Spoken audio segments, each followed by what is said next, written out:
요한계시록 22장 6절부터 15절까지 제가 읽습니다. 또 그가 내게 말하기를 이 말은 신실하고 참된지라 주곧 선지자들의 영의 하나님이 그의 종들에게 결코 속히 될 일을 보이시려고 그의 천사를 보내셨도다. 보라 내가 속히 오리니 이 책에 예언의 말씀을 지키는 자가 복이 있으리라 하더라. 이것들을 보고 들은 자는 나 요한이니 내가 듣고 볼 때에 이 일을 내게 보이던 천사의 발 앞에 경배하려고 엎드렸더니 저가 내게 말하기를 나는 너와 내 형제 선지자들과 또 이 책의 말을 지키는 자들과 함께 된 종이니 그리하지 말고 오직 하나님께 경배하라 하더라. 또 내게 말하되 이 책에 예언의 말씀을 임봉하지 말라. 때가 가까우니라. 불의를 하는 자는 그대로 불의를 하고 더러운 자는 그대로 더럽고 의로운 자는 그대로 의를 행하고 거룩한 자는 그대로 거룩되게 하라. 보라 내가 속히 오리니 내가 줄 상이 내게 있어 각 사람에게 그의 일한 대로 갚아 주리라. 나는 알파와 오메가요 처음과 나중이요 시작과 끝이라. 그 두루마기를 빠는 자들은 복이 있으니 이는 저희가 생명나무에 나아가며 문들을 통하여 성에 들어갈 권세를 얻으려 함이로다. 개들과 술객들과 행음자들과 살인자들과 우상숭배자들과 및 거짓말을 좋아하며 지어내는 자마다 성 밖에 있으리라. 아멘. 항상 사람들은 지식을 추구해 왔습니다. 또한 과연 유대인들은 성경의 의미가 어떤 의미인가 하는 지식을 추구해 왔습니다. 율법을 어린 시절부터 유대인들은 공부하고 읽고 하면서 결국은 율법을 어떻게 해석할 것인가 하는 거죠. 그리고 주님 오셨을 때는 상당히 오랜 기간에 걸쳐서 이 문자적인 바리새파가 발전했습니다. 그리고 바리새파가 꽉 유대교를 거의 핵심 세력으로 장악하다시피 하기도 했습니다. 물론 헤롯 당도 있었고 사두개파도 있었습니다만은 강력한 영향력이 바리새파에게 있었습니다. 특별히 이제 이 바리새파는 성경 해석에 있어서 문자적 성경 해석이 중심이 됩니다. 문자적. 성경은 본래가 문자적인 해석이 중심이 되긴 하지만 문자적인 해석의 한계를 성경의 문맥적 해석이 그것을 감싸고 있어야 됩니다. 감싸고 있어야 돼요. 말하자면 잠언에서 아들들아 그러면은 야 나는 여자이기 때문에 문자적으로 나는 여자이기 때문에 이건 아들들이 그래야 되는구나. 그럼 곤란할 거 아니에요. 스페인어 상에서도 아들들아 그러면 이호스 그럽니다. 근데 이호스 딸들아 그러면 이하스 그러지만 이제 아들과 딸을 섞어 놓으면 이호스라 그럽니다. 대표성으로 이호스. 참 그런 의미에서는 이 에스파뇰 스페인어가 상당히 객관적인 지혜로운 언어이기도 한 것 같습니다. 훨씬 더 이제 한국 사람들은 표현의 구체성이 있기 때문에 우리가 말하자면 여자와 남자, 아들과 딸이 모여 있는데 한국말로 아들들아 안 그죠. 그래서 한국말은 그게 있으면 구체적으로 자녀들아 그러죠. 아들, 자, 그 다음에 계집여에서 자녀들아, 아들과 딸들아 그렇게 부르기도 하죠. 그러나 이제 좀 헬라어하고 거의 비슷하게 이 에스파뇰은 이호스 그러면서 아들들아 그럽니다. 그래서 문자적인 접근을 잘못하게 되면 상당히 곤란한 문제들이 많이 생깁니다. 때로는 이제 하나님의 아내의 자리에 이스라엘 백성이 있기 때문에 여자들아, 아내야 그렇게 말하면은 야 나는 여자도 아니고 남자고 남편이고 아내가 아니기 때문에 나에게 주시는 말씀은 아니다. 그렇게 문자적으로 해석해 버릴 수가 있고 그런 경향성들이 양상은 상당히 다르지만 바리새파에 많이 나타났고 또한 역사적으로 항상 그런 것은 반복해 왔습니다. 자 그러면 이제 성경을 해석하다 보면 그 해석의 의미가 무엇이냐 하고 고심하게 되죠.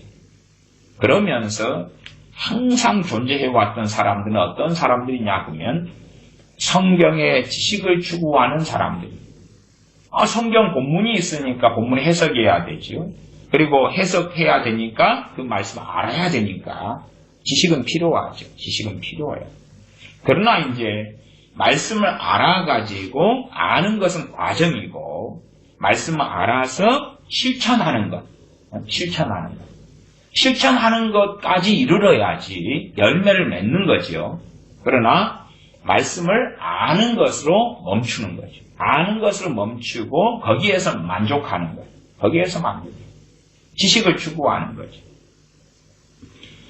제가 한국에 있었을 때에 기도에 대한 책들이 제 서재에는 꽤 있었습니다.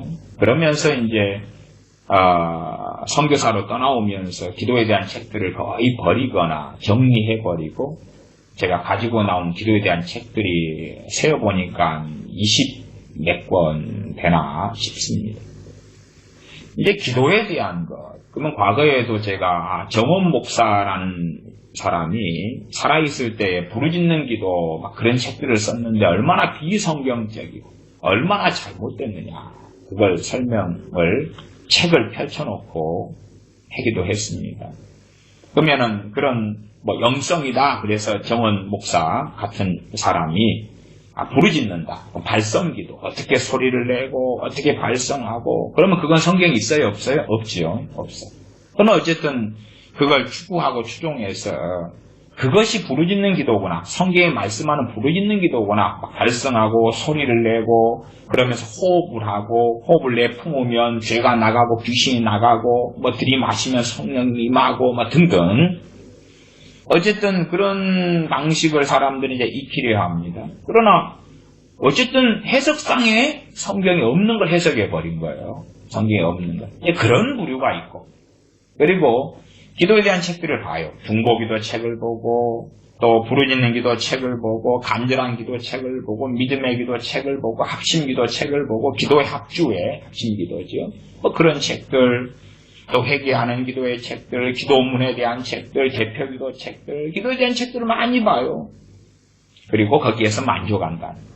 나는 기도에 대한 공부를 더 하고 싶어. 그러나 무엇이 중요하죠? 열매 맺는 게 중요하죠.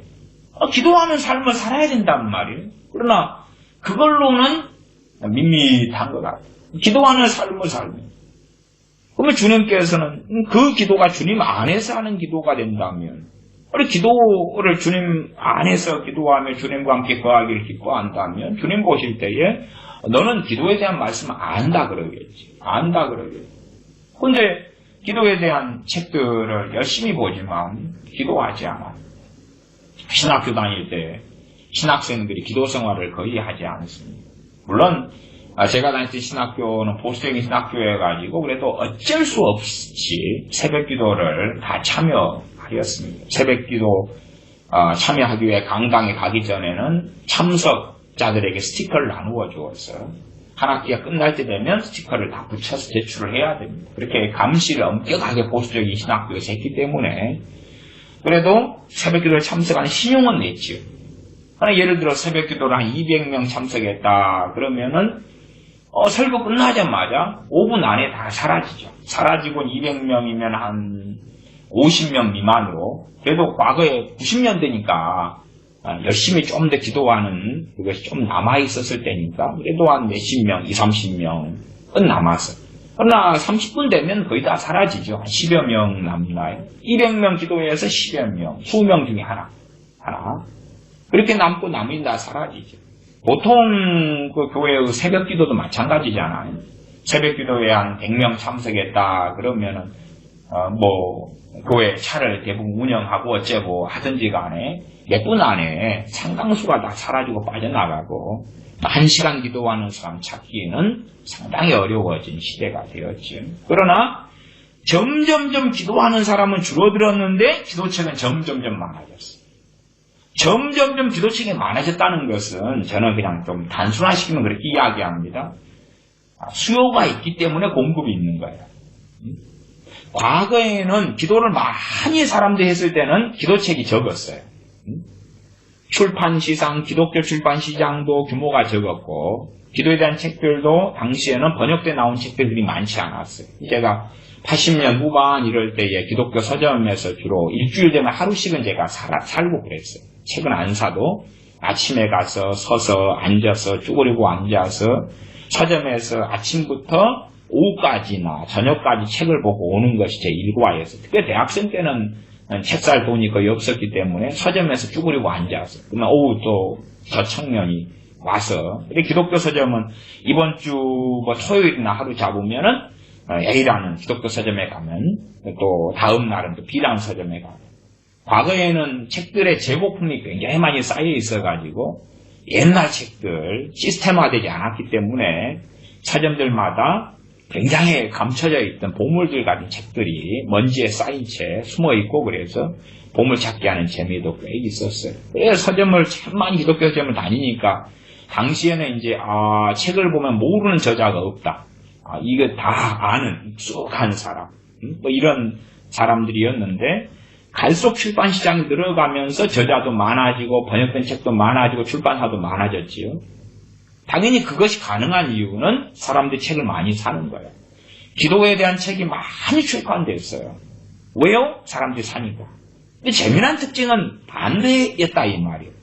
기독교는 숫자가 줄어들어가고 아니면 세택이나 정책이고 기도에 대한 책은 많아지고 기도하는 사람은 줄어들고 그럼 결국은 한국에는 기독교인들이 뭘 추구했다는 이야기입니까? 기도에 대한 책을 보는 걸 추구했다는 이야기.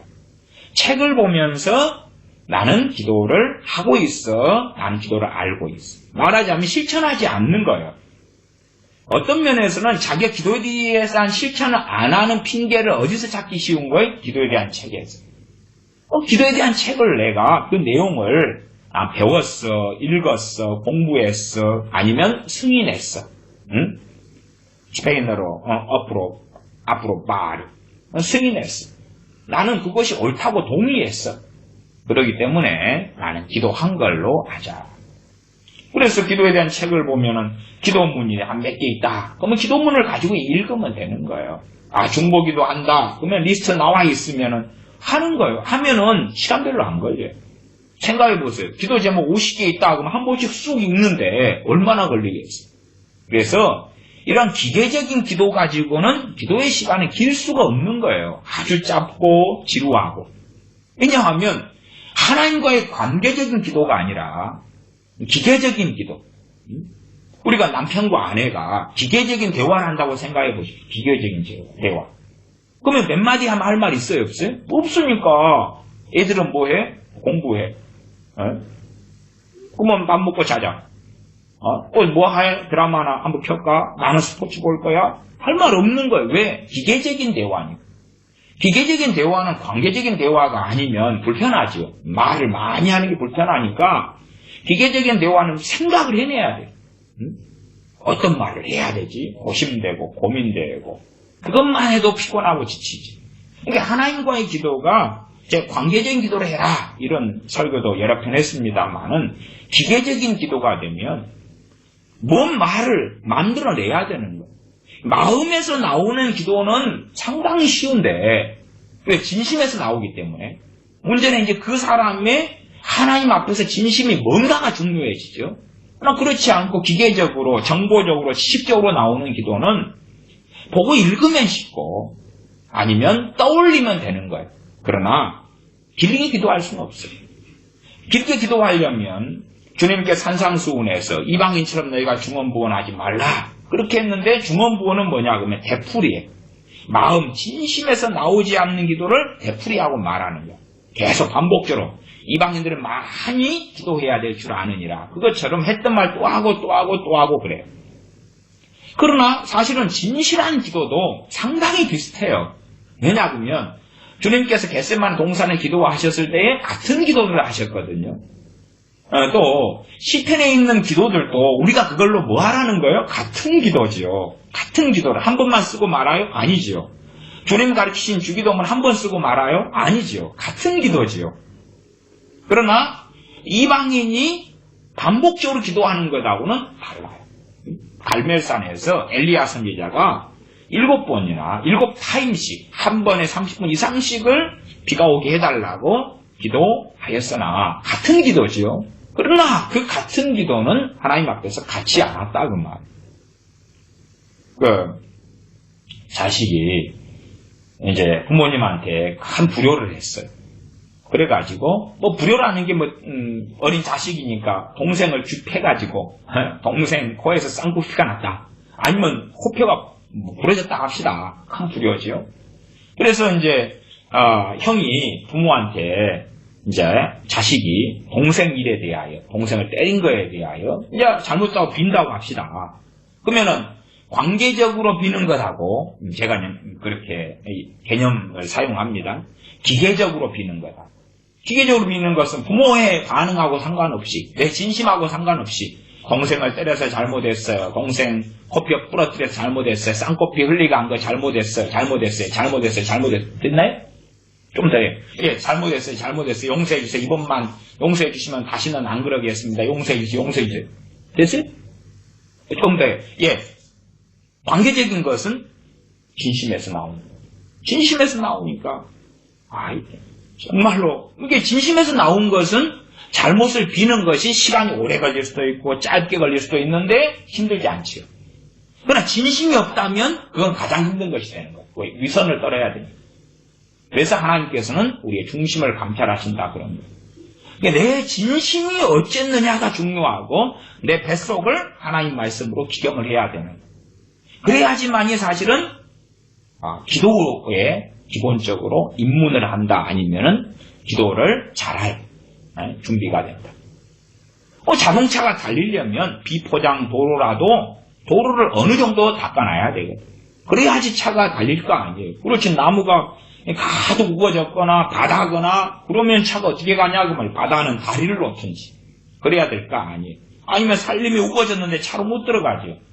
그러면 그것을 밀어놓고 닦아놔야 돼. 포장이든 비포장이든 어느 정도는. 그런 것처럼 내 마음을 기경해 갈수록 기도는 쉬워지죠.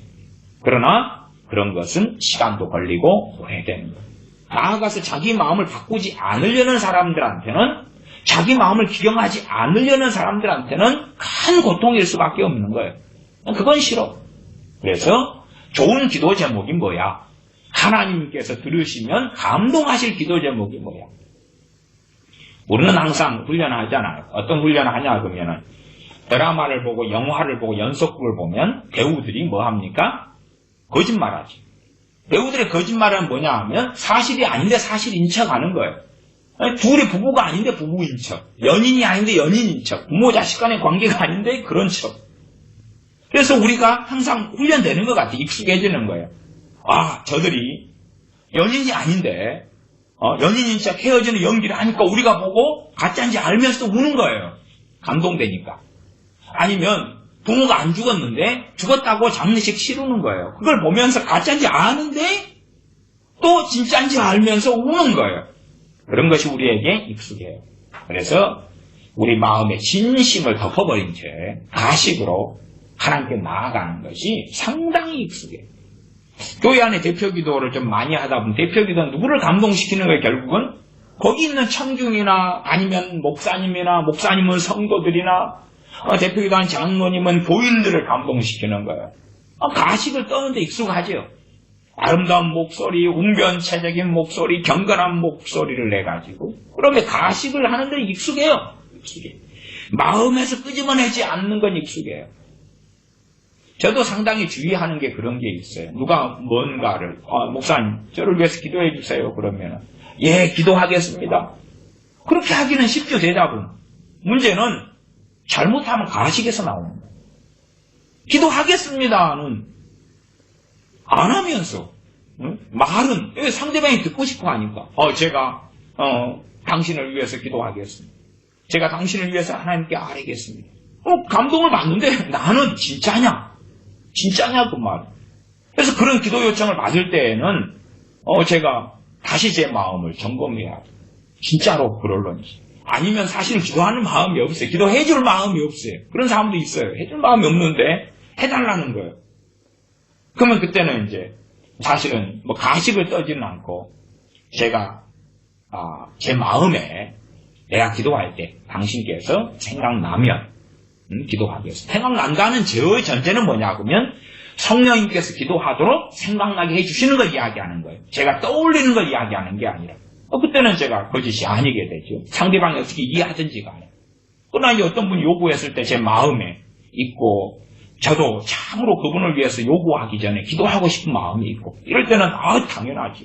당연하죠. 되는 대로 제가 당신을 위해서 기도하겠습니다. 그러지. 그러나 이제 별로 이렇게 연관되지도 않고 막 이런 분들이 기도 요청을 하게 될 때는 제 마음이 움직이질 않잖아요. 그죠? 그런 경우에는 기도해달라 그러면은 기도할게요. 이렇게 되면 제가 위선이 되는 거예요. 위선.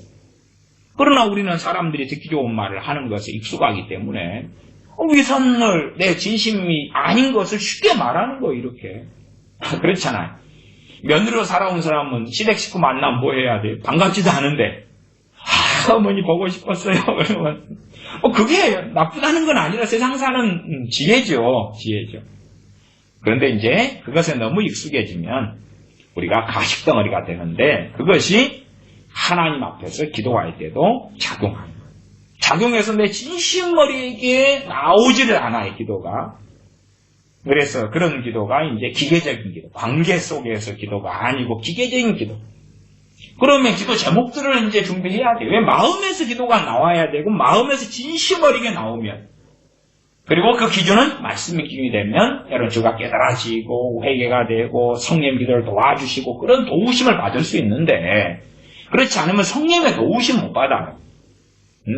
성경 혼자 생각하면서 성경적으로 내가 잘못한 게 뭐가 있을까? 그래서 나오는 회개기도. 성령의 도우심으로 죄가 깨달아져서 성령이 오시면 죄에 대하여, 의에 대하여, 심판에 대해 알리시리라. 성령의 도우심을 통하여 죄가 깨달아지면서 회개하고, 내가 나의 삶을 말씀을 통해 살펴볼 때에 성령님이 또 도와주시고, 그래서 회개하는 그런 기도가 아니라 혼자 성령님 없이 궁리하는 거예요. 내가 뭘 잘못했다고 성령을 가지고 이렇게 비교해볼까? 그래서 이제 자기가 보통 생각하는 거예요. 아이고, 오늘도 교만한 것 같아. 오늘도 너무 급했던 것 같아. 오늘도 성기를 부르고 짜증을 부렸어. 뻔하게, 오늘 부부싸움 한판 했어. 그러면 그런 거 잘못했다고 해야지. 그렇게 이제 매너리즘에 젖어서 자기가 혼자 생각하는 개념으로서의 인식 속에서 잘못했다고 비는 그런 식의 기도도 상당히 많아집니다. 그런 기계적인 기도에 있어서는 기도는 아주 어렵죠. 기도의 제목을 그런 사람은 많을수록 좋은 거예요. 사람을 100명을 적었다 그러면 한 명당 5천원을 해준다. 하나님 이 사람 복을 주세요. 은혜를 주세요. 100명을 나열하면 시간은 그래도 상당히 흘러가죠. 흘러가요. 그러니까 사람 숫자를 많게 하고 기도 제목을 많게 하고 내용을 많게 하고, 그리고 이제 만족하는 거예요. 여기서 이까지 끝까지 내가 읊조리면 1시간이구나. 아니면 이것을 한 바퀴 더 돌리면 2시간이네. 3번 돌리면 아침에 똑같은 기도를 내가 아침 시간에 2번 하면 지루하니까 한 번만 전체 돌려서 1시간, 점심때 한 번 돌려서 1시간, 저녁에 한 번 돌려서 1시간. 그럴 수도 있고, 아니면은 난 직장인이기 때문에 이것을 3분의 1 오늘 하고, 그러면 그래도 한 20분은 기도하니까 3분의 1은 내일 하고 그 다음 차례부터 3분의 1은 그 다음 날 하고, 그래도 만족이 있어. 어차피 이 기도는 내가 일주일에 그러면 2번 이상을 하게 되니까. 기계적인 기도를 하는 사람은 어떤 면에서 항상 다 그런 건 아니지만 기도의 제목들을 이제 충분히 확보하려고 해요. 기도의 제목들, 내용들, 그리고 계속 성령이 인도하시는 것이 관심 없어요. 그걸 모르니까. 성령님께서 그 기도를 인도하시는지 이끄시는지 관심이 없어요. 자기가 정해놓은 대로. 저도 과거에 그렇게 기도했거든요. 월요일 보면 친척을 위해 기도하는 날. 친척을 위해서 계속 기도해요. 물론 항상 제가 해오던 기도 제목은 따로 이제 매일 하지만, 그거 말고 원체 기도 제목을 많이 가져요. 기도 수첩을 꽉 채울 정도로. 친척 그러면 이제 사촌 형제들만 한 56명인가 그래요. 명단 쭉 적고 그 위에 어른들, 그 밑에 조카들, 또 많을 때는 그 밑에 손주들, 이런 식으로 해서 막 숫자가 그냥 100단위 넘어가는데 이 밑에 애들까지는 기억이 안 나요. 사촌 형제가 한들 이름도 막 헷갈려. 외사촌, 이종사촌, 고종사촌, 친사촌만 해도 한 20여 명. 그러니까 굉장히 이름이 헷갈릴 때도 있어요. 어쨌든 하다 보면 시간 충분히 가는 거예요. 사촌 형제들을 위해서 또 친척을 위해서만 기도해도 너 그냥 1시간 보내겠다. 그 정도로 숫자가 많으니까. 이웃을 위한 날, 그 다음에 제 동창들, 고등학교 동창, 대학교 동창, 뭐 이런 게 있잖아요. 또 제 친구들, 뭐 이런 걸 하루 잡고. 아니, 교회 식구들이 이제 하고, 그래도 어느 정도 알고, 그런 교회 식구들 뭐 학교에도 100단위가 나와요. 그러면 수요일은 교회 식구들 위해 기도하는 날. 그 다음 목요일은 이제, 제 개인적으로는 주로 수, 목, 금이 전도하는 날이거든요. 목요일은 이제 전도할 사람을 위해서. 내가 누구를 전도했는데, 저 사람이 관심은 좀 있는데, 아니면은 좀, 멋졌는데, 그러면 이름을 적어 놓죠. 그런 이름이 쭉 쌓여요.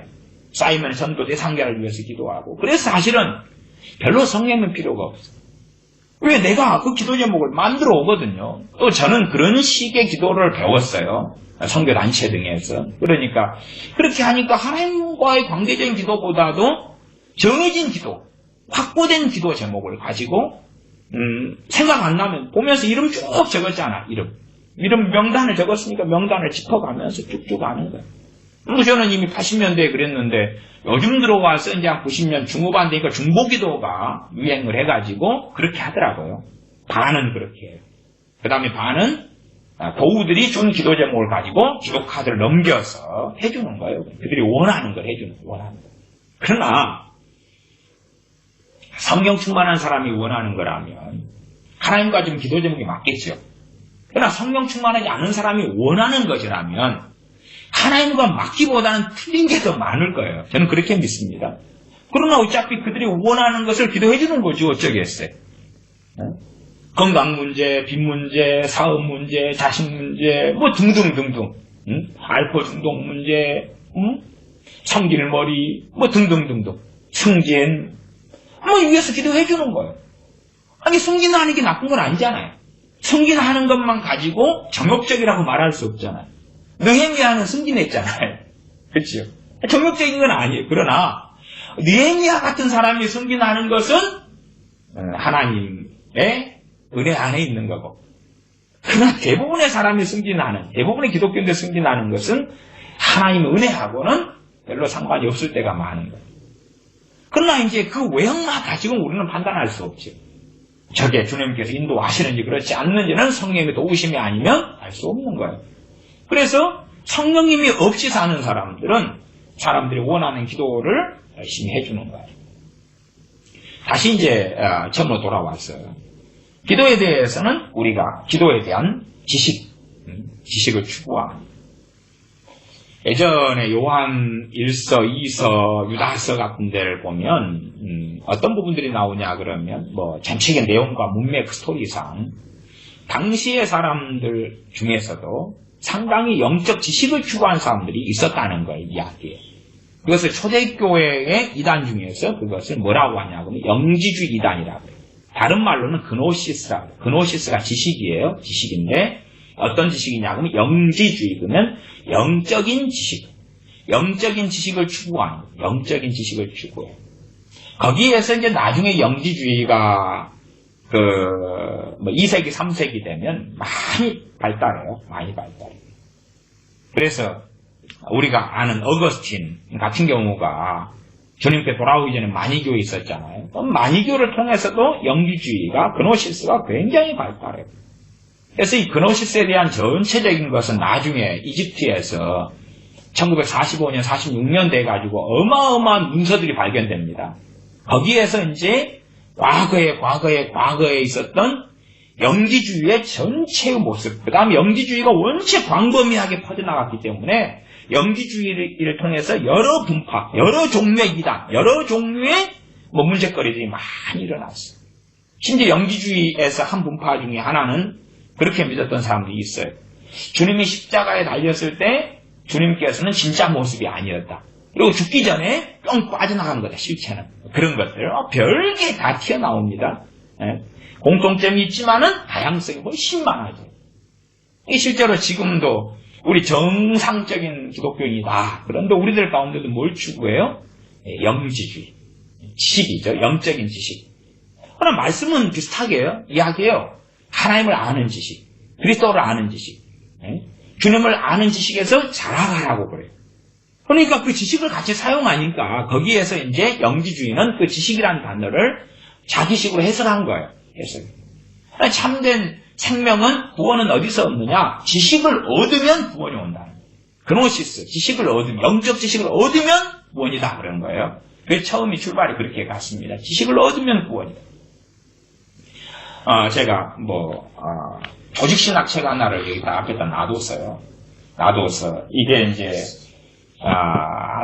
조직신학자들이 과거 세대가 있고 지금 세대에 있는데 저같이 보수신학을 하는 사람들에게 있어서는 90년대 들어와서는 이 웨인 그루뎀, 트리니티 신학교의 신학 교수인 이 웨인 그루뎀이라는 분의 조직신학 책이 이제 보수주의 계열에서 상당히 유명해졌어요. 그래서 제가 웨인 그루뎀의 이 교수님의 조직신학 책을 한 권 앞에 놓고 있어요. 목차 부분을 펴놨어요. 그러면 신학교에 가면 이런 보수주의적인 신학을 저같이 한다 그러면은 이런 웨인 그루뎀이나 이런 분들의 책을 봐요.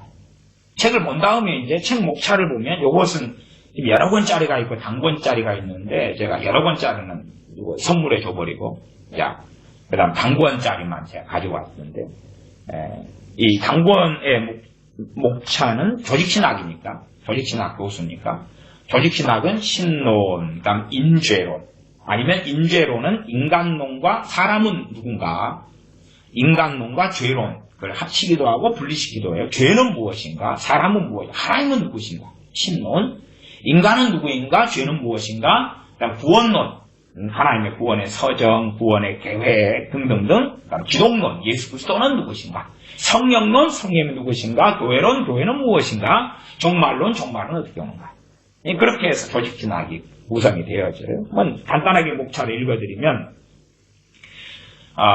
조직신학은 서론에서 시작하는데 서론 신론 들어가기 전에 일반적으로 서론이 있어요. 서론은 뭐냐 그러면 성경에 대한 거 성경에 대한 거. 그럼 보수신학을 하니까 여기서도 성경의 권위와 무오성 무오는 오류가 없다 그 말이에요. 그러나 자유주의 신학은 뭐죠? 성경 안에 오류가 있다. 다시 말하면 사람들이 자기 편의적으로 꾸며서 거짓말로 집어넣은 게 있다 그 말이에요. 어떤 자유주의 신학교는 요한복음 그러면 그건 진짜 요한이 쓴 게 아니다. 요한의 제자가 쓴 건데 자기가 자기 이름 유명하지 않으니까 사람들이 안 보니까 사도 요한의 이름을 걸고 쓴 거야. 그래서 사도 요한이 한 이야기를 좀 섞어 넣은 거지. 그런 식으로 이제 해석한다 그 말이. 그러나 성경의 권위, 그다음 무혹, 그다음에 성경의 명료성, 필요성, 충족성 어떻게 충족되냐. 그다음에 사람이 성경을 결정한 게 아니라 하나님이 성경을 결정하셨고 우리는 그걸 확인했을 뿐이다. 이런 식으로 해서 이제 보수적인 신학 속에서는 그렇게 하면서 성경에 대해서 이제 하나를 해요. 자, 성경에 대해서 그렇게 했다. 인정했어, 동의했어. 그러나 그것으로서 하나님 앞에 인정받아요, 못 받아요? 못 받아요. 말하자면 성경의 역사하심으로 사는 사람들은 하나님 말씀에 대해서 그렇게 안 믿어도 그렇게 그 지식을 가진 이러한 신학의 지식을 공부하고 배우는 사람보다도 말씀을 더 확실하게 믿어요. 더 확실하게. 확실하게 믿는 증거가 뭐예요? 말씀을 사랑하는 거. 말씀을 사랑하는 거. 그잖아. 말씀을 사랑하는 거. 그러나 하나님의 말씀에 대한 교리를 배워요. 그러나 결과가 뭘로 나타나야 돼요? 말씀을 사랑하는 거. 그런데 신학생들이 말씀을 사랑하는 사람은 거의 없어요. 신학 대학 4년 가고 대학원 3년 하거나 일반대에 나와서 신학 대학원 3년을 하거나 성경 1독을 하고 나오는 사람은 거의 없어요. 거의 없어요. 성경고사 성경 시험을 보면 기본적인 것들도 모르는 학생들이 아주 부지기수. 저 같은 보수 신학교였기 때문에 성경고사를 봤습니다. 떨어지는 사람이 많아. 합격하는 사람, 떨어지는 사람도 많아. 왜? 성경 지식을 몰라요. 그냥 성경에 간단하게는 그런 여리고성을 어떻게 돌았느냐. 그러면 이제 주일부터 금요일까지는 하루에 한 바퀴씩이고 그 다음에 안식일에는 7바퀴예요. 그러면 그것도 이제 매일 몇 바퀴씩 돌았느냐? 그렇게 이야기하면 이제 답을 써내야 되잖아요. 한 바퀴에도 틀리고 7바퀴에도 틀리죠. 그냥 월요일은 한 바퀴, 화요일도 한 바퀴 그러니까 토요일 안식일은 7바퀴 그러니까 그걸 이제 모른단 말이에요. 스토리를. 아니면 간단하게 모세 후계자가 누구냐? 그러면 눈의 아들 여호수아. 모세가 하나님께 몇 살 부르심 받았느냐? 80세. 뭐 그런 게 있잖아요. 아니면은, 6월절, 무교절, 차이가 뭐냐? 좀 복잡하죠, 그 정도 가면은. 어쨌든 간에, 기본적인 것부터 약간 어려운 것까지 성경 지식을 물어요. 그러나 그 지식은 성경을 읽어야 하지 않은 거죠. 그러나 성경을 관심이 없어 읽지 않아요. 그러나, 신학을 배울 때 되면 이 성경론을 먼저 배워요. 그러면 성경을 자기가 안 읽어도 성경론을 배우니까 만족하는 거예요. 말씀을 사랑하는 사람. 요한계시록 22장으로 말씀을 시작했습니다. 요한계시록 22장으로 돌아가겠습니다. 돌아가서 6절부터인데 6절부터 제가 읽어갑니다. 또 그가 내게 말하기를 이 말은 신실하고 천사입니다. 주 곧 선지자들의 영의 하나님이 그의 종들에게 결코 속히 될 일을 보이시려고 그의 천사를 보내셨도다. 보라, 이건 주님이 하신 말씀이에요. 보라, 내가 속히 오리니. 천사가 속히 오리니 이거 말이 안 되잖아요. 이 천사가 하는 말, 그 다음에 사도 요한이 기록한 말. 이 천사가 한 말을 사도 요한이 기록하고 또 자기가 그걸 본 것을 기록하고 그다음 주님이 하신 말씀을 기록하고 이게 섞여 있어요. 섞여 있어요.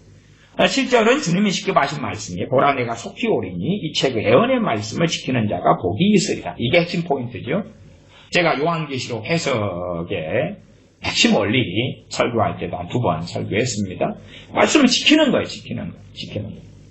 그러면 성경론을 신학에서 배웠다. 근데 뭘 지키느냐? 그러나 성경론, 성경의 무호성, 성경의 확실성, 자충독성, 명료성, 뭐 이런 성경의 권위 그걸 배웠어요. 그 다음에는 말씀을 사랑하지 않아. 그러나 성경론을 배운 신학생이나 그런 사람들은 자기가 말씀을 사랑하는 줄 안다고 말이에요. 왜?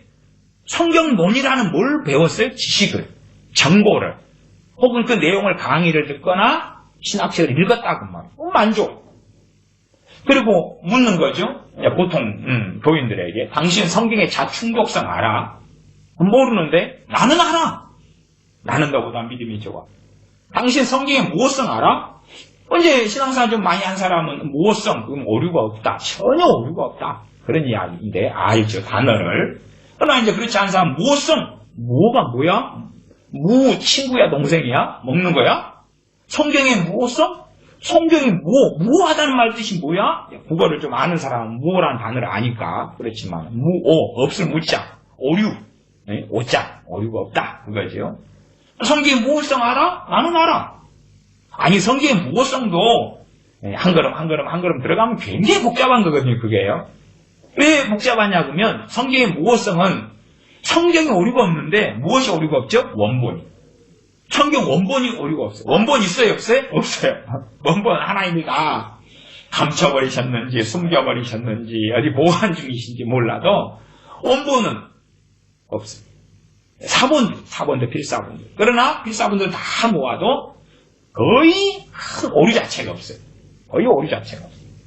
말하자면 이제 성경의 어떤 사본을 중심으로 할 때는 없음이라는 게 있어요. 그러나 킹게임스 이런 데서 없음을 왜 적어놨냐? 왜 성경에서 뺐냐? 그래도 그게 아니라 다른 복음서에 보면 그게 있거든요. 그렇기 때문에 이 사본을 갖다 번역하는데 저걸 집어넣으면 되지만 그 인간지 방법을 안 쓴 거예요. 어차피 마태복음에 없으면 그러면 저기 누가복음에가 있거든요. 그런 식으로. 그래서 최대한 필사본에서 자기가 그냥 자기 상식적으로 논리적으로 생각하면 이런 것이 없음 구절에 들어갈 수 있는데 나육적으로 그걸 행하지 않고 그대로 보존하려는 거예요.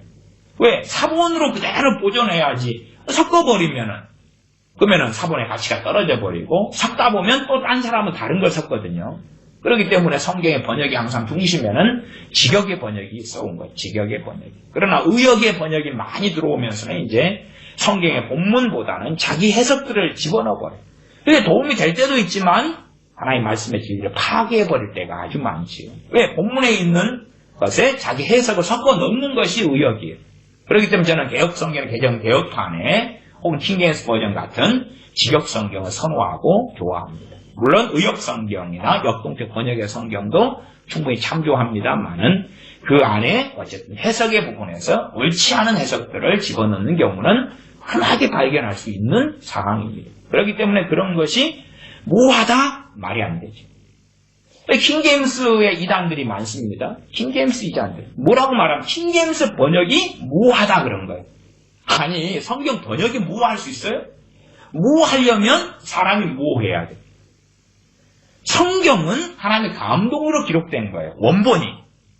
그러나 번역본은 사람이 무하지 않고 성령의 도우심이 있어도 성경을 기록할 때의 그 감동은 없는 거예요. 그 감동. 안 그러면 67권, 68권이 나와버리는 거예요. 왜? 그 사람들을 통해서.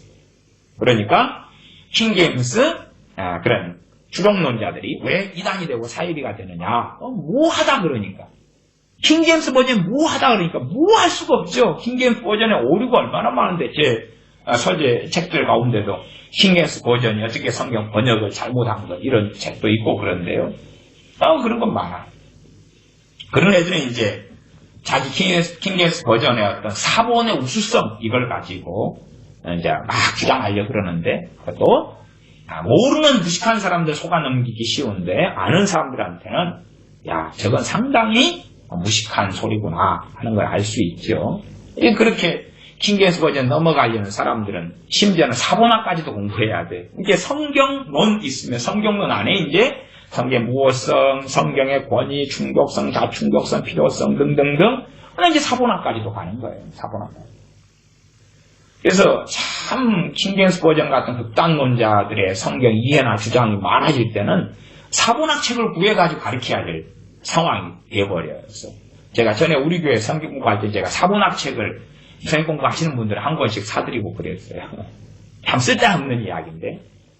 자, 그 다음에 이제 성경론을 먼저 해요. 그게 주로 서론에 많이 있습니다. 성경론, 그 다음에 신론. 그러면 신론은 하나님에 대한 교리. 이에 대한 잠깐 챕터를 제가 제목을 읽어드리면 하나님의 품성. 요즘 품성 그랬어요, 번역이. 전에는 속성 그럽니다. 하나님의 속성. 그래서 속성에는 두 가지로 나눕니다. 비공유적 속성과 공유적 속성. 그렇게 나누고요. 비공유적, 공유하는 속성과 공유하지 않는 속성. 아버지와 아들과 성령으로 계시기 때문에 공유하는 속성, 공유하지 않는 속성 등등이 있어요. 또 사람하고 하나님의 형상을 따라 사람을 지었잖아요. 사람하고 공유하는 속성과 공유하지 않는 속성 등등. 그런 복잡한 걸 막 신학이라고 만들어낸 거예요. 성경에서 끄집어내가지고 자기만의 이론을 세우는 거죠. 어떤 이론은 보수적이어서 상당히 성경에 근접하고 어떤 것은 상당히 몰상식하고 그런 것이 신학책마다 튀어나옵니다. 그러면 하나님의 품성, 하나님의 속성을 공부했다, 읽었다. 그럼 하나님 아는 거예요? 하나님 아는 게 아니잖아요. 그것이 그노시스예요. 지식을 추구하는. 지식을 추구. 그럼 하나님에 대한 속성을 이제 500페이지짜리 신론 책을 봤다.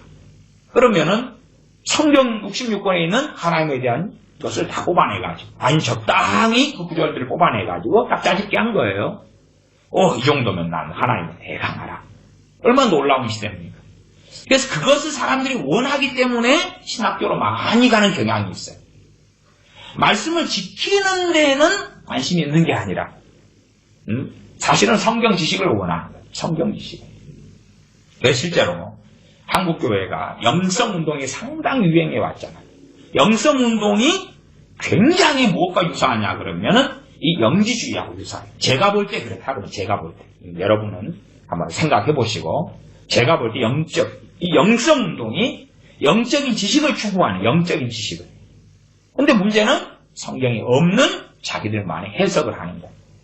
성경의 말씀을 바르게 타당하게 해석하는 건 좋은데 성경의 해석의 범위를 넘어서면 그것은 성경에 가감하는 거죠. 가감. 그 가했던 구절로 성경의 어떤 말씀을 무너뜨려버리고 감해버리고 또 잘못된 성경 해석을 통해서 성경에 더해버리거나 빼버리는 일이 벌어진다. 그 말입니다. 요한계시록 22장에 보면 22장 18절 19절에도 이런 말씀이 있습니다. 내가 이 책의 예언의 말씀을 듣는 각인에게 증거하노니 만일 누구든지 이것들 외에 더하면 하나님이 이 책에 기록된 재앙들을 그에게 더하실 것이요. 이 책의 예언의 말씀을 이것들 외에 더하면 그러니까 이제 요즘에 더하는 사람이 없다고 생각하는 거죠. 아니요. 요한계시록에 더하는 사람은 어마어마하게 많습니다. 왜 어마어마하게 많느냐? 잘못된 요한계시록의 해석은 더하는 거거든요. 이게 자기는 지금 이 성경으로서 요한계시록 다음에 내가 하나님께 받은 계시라고 써넣는 게 아니다. 그렇기 때문에 난 더하는 게 아니다. 그러는 거예요. 그러나 요한계시록의 해석에서 이 성경의 본 하나님의 의도를 벗어난 해석을 집어넣으면 뭐 하는 거죠? 더하는 게 됩니다. 그렇기 때문에 최소한 이 요한계시록 22장 18절 19절 말씀은 굉장히 무서운 말씀이에요. 좀 먼 거리로 가면 성경 66권이지만 가장 가까운 기본적인 문맥 속에서는 요한계시록을 의미하지요. 요한계시록에 있어서 해석은 정말 위험하다 그 말이에요. 왜? 해석을 잘못하면 그리고 그것이 잘못된 해석인데 이거 계시를 받았다 옳다라는 극단성을 주장하면 무엇이 되냐 그러면 더하는 게 되는 거예요. 해석을 마치 성경인 양 만드는 거죠. 목사들 가운데 선교사들 가운데서 자기의 성경 해석을 성경과 동등하게 주장하는 사람들이 많아요. 끔찍한 일이죠. 마치 성경 그 본문의 해석이 그게 정확하고 무한 것처럼 주장하는 거예요. 그리고 자기 성경 해석을 마치 성경인 것처럼 가르친 거예요. 자기 성경 해석을 성경인 것처럼. 그러면 성경에 더하거나 빼는 일이 벌어져요. 잘못 성경 해석하면 그 말씀이 사라지죠. 빼는 거죠. 바르게 그 성경 해석하면 좋은데 바르게 해석한 다음에 바르게 해석이 돼야지만이 말씀을 지킬 거 아니에요? 지키는 건 열매를 맺는 거예요. 그러나 성경을 잘못 해석하면 그 말씀을 지킬 수가 없는 거죠. 아니면 전혀 하나님께서 요구하지 않은 것을 지키라고 하는 거예요. 많은 영성운동에서 주장하는 것처럼. 하나님께서 요구하지 않는 걸 지키라고 하는 거예요. 그거 더하는 거고. 그걸 지킴으로 다른 말씀이 사라지는 거고. 그래서 더하거나 빼는 것은 사실은 주로 함께 가는 경향을 가지고. 플러스 마이너스처럼 오른손 왼손처럼 이게 함께 거의 움직여요. 더하는 일이 있는 데는 빼는 일이 함께 있고 빼는 일이 있는 데는 더한 일이 함께 있어요. 그렇기 때문에 요한계시록의 성경의 해석은 굉장히 조심해야 되죠. 아주 조심해야 되죠. 그러나 사람들은 요한계시록의 해석을 조심하지 않아요. 왜 조심하지 않느냐? 지금이 마지막 때니까 나는 이 마지막 때의 계시인 요한계시록을 안다고 주장해야지 사람들이 존경하고 추종하고 따르고 소위 거룩한 사람이 되는 거예요.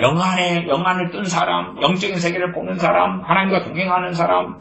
그래서 나는 너희들이 당신들이 풀지 못하는 걸 푼다. 대표적인 게 어딥니까? 이단 사이비인 신천지죠. 신천지나 여호와의 증인이나 등등등등등등. 나는 당신들이 알지 못하는 것을 풀고 계시를 나는 받았다. 종교개혁자들이 하지 못하는 것, 심지어 사도들이 몰랐던 것, 순교자들이 몰랐던 것, 그것을 나는 마지막 때의 계시로 받았다. 그러는 미치광이 소리를 합니다. 그리고 더하거나 빼지. 근데 그것이 대부분은 영지주의로 가요. 지식을 추구하지. 성경에 말씀하는 하나님의 하는 지식은 무엇의 열매를 맺어요? 행함으로 열매를 맺어요. 행함으로 열매를 맺어요. 그래서 우리가 익숙하게 아는 말씀이 마태복음 7장 같은 것 아닙니까?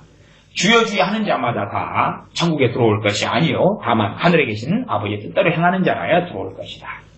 또 마태복음 7장에 주님께서 이어서 하신 말씀이 내가 하는 이 말을 듣고 행하는 자는 반석 위에 집을 지은 지혜로운 사람 같다.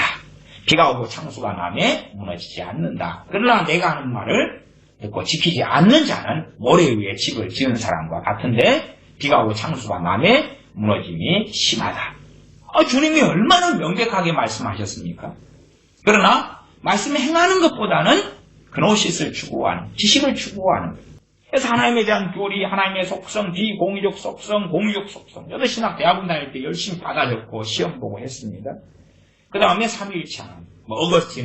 아우구스티누스 어거스틴의 삼위일체론 책도 있습니다. 저도 열심히 또 재밌게 읽었는데요. 삼위일체 하나님. 삼위일체 하나님에 대해서 이제 책을 읽었다 그러면 삼위일체 하나님 알아요? 얼마나 알아요? 얼마나 알아요? 개미하고 사람. 우리가 개미집이라고, 개미농장이라고 이렇게 아이들 장난감에 팔잖아요. 개미농장. 그럼 그 개미가 나를 얼마나 알 수 있나? 개미하고 나하고의 격차하고 나하고 하나님과의 격차는 무엇이 더 뭔가? 나하고 하나님과의 격차가 더 멉니다. 대신 성경 66권을 통해서 성령님을 통해서 하나님을 알게 해주시기 때문에 그 속에서 하나님을 알지만 그럼에도 고린도전서 13장 사도 바울이 말씀하는 것처럼 지금은 하나님을 알지만은 거울을 보는 것처럼 주님을 거울을 보는 것처럼 과거의 거울은 청동 거울입니다. 그래서 이 앞이 잘 흐릿하게 보이는 거죠. 지금같이 이렇게 좋은 거울이 아니지. 하나님을 많이 안다고 하지만 이 육체에 갇혀있고 이 세상에 있는 나는 죄성으로 인하여서 또한 죄악으로 인하여서 상당히 많은 방해를 받습니다. 물론 우리가 주님 재림하시거나 아니면 천국에 들어간 다음에 하나님을 다 알게 되느냐. 주님을 얼굴과 얼굴을 대면하여 보고 안다 그랬지 다 알게 된다. 그건 가능하지 않습니다. 다 알게 된다 그러면 내가 존재 자체가 하나님이 된다 그런 이야기가 되는 거예요. 그럴 수 없잖아요. 지금 저 천국에 있는 죄가 없는 천사들이나 천사장도 하나님을 다 알지 못하죠. 성경도 다 모르기 때문에 말씀이 어떻게 되어지는가 하고 상고하고 알기를 원한다고 기록되어 있는 거예요. 천사들도. 천국에 있는 저 천사들 하나님과 함께 정말로 오랫동안 하나님을 섬기며 그 하나님 임재 속에 영광 속에 살고 있는 천사들이라 할지라도 그렇지 못하는 거죠. 그래서 하나님과 우리의 격차는 현저하죠. 그러나 삼위일체 하나님에 대한 조금의 어떤 교리들, 조금의 엘로힘이 하나님이 예하디 하나님이다, 예하디 하나님이 엘로힘이 하나님이다. 하나님은 아버지와 아들과 성령으로 거하시다. 제가 삼위일체에 대한 설교를 과거 몇 년 전에 시리즈로 한 열 몇 번 하지 않았는가 싶어요. 그래서 그 이후로는 열 몇 번이나 했고 더 해야 되는데 이제 열 몇 번만 돼도 듣는 사람이 이거 그만 좀 해라.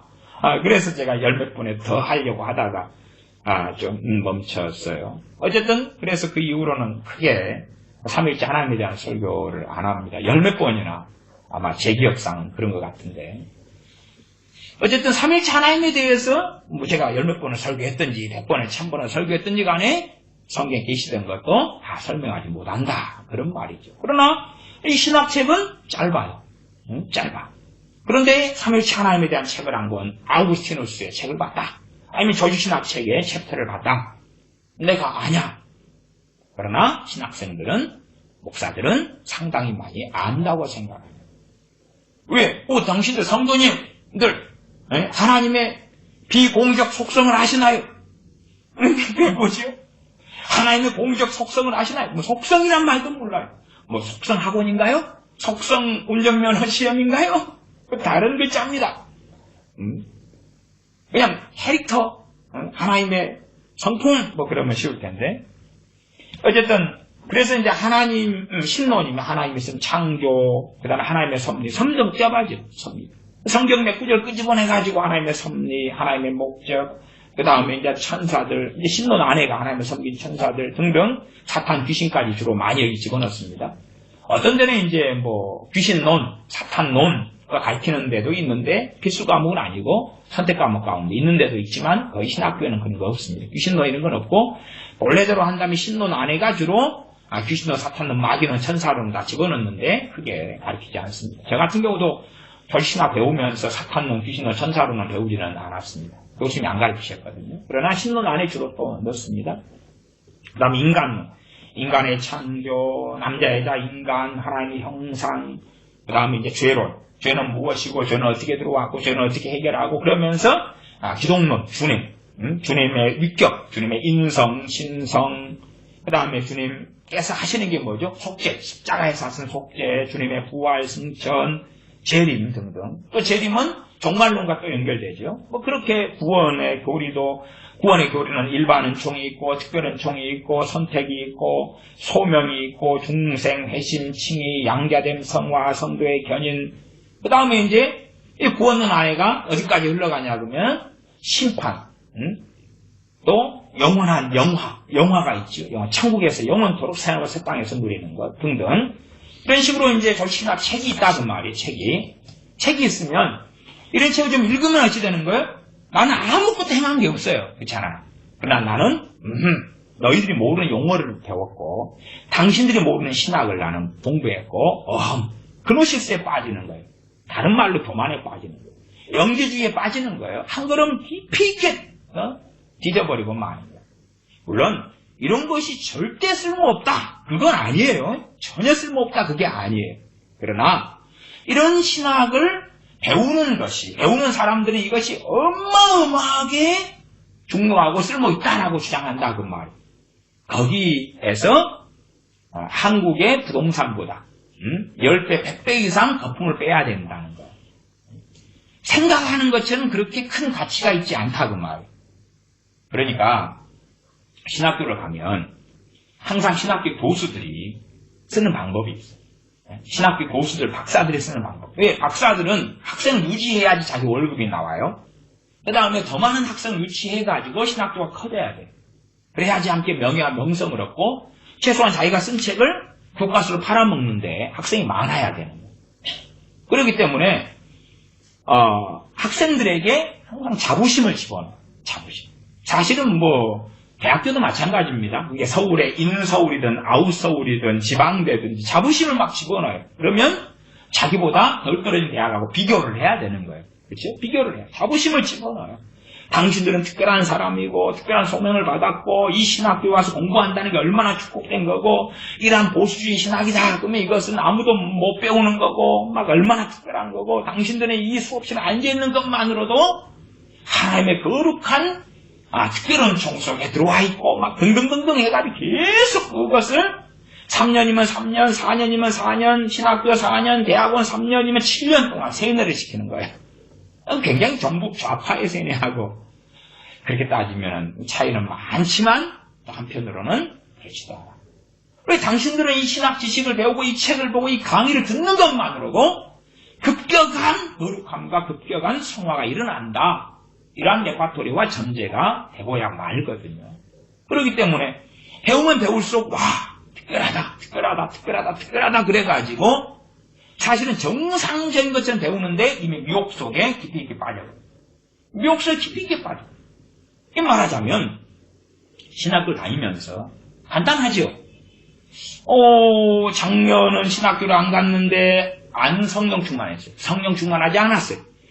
올해는 신학교를 갔는데 성령 충만해졌어요. 그러면 지금 굉장한 은혜와 진보가 나타나고 있다 이렇게 말할 수 있죠. 또 작년에는 기도를 안 했어요. 올해 신학교를 갔는데 이 중심에서 나오는 기쁨에서 나오는 하나님을 즐거워하면서 나오는 그 기도를 1시간, 2시간 아니면 작년에 안 했으니까 5분도 안 했으니까 지금 30분 비중 없이 더 한다 그 말. 즐거움으로. 그러면 그는 영적 진보가 있잖아요. 그치요? 열매가 있고 주님 말씀하신 대로 내가 속히 오른 이 책의 예언의 말씀을 지키는 자가 말씀을 지키는 거예요. 지키는 자가 복이 있다. 지키는 거예요. 성경을 안 읽는 사람 신학교를 가서 성경을 그렇게 달콤하게 읽으면서 눈물을 흘리고 은혜를 받고 회개를 하고 그러는 거예요. 그러면은 열매를 통해서 저 사람이 성경 읽을 때 성령이 더 오시는구나 알 수가 있잖아요.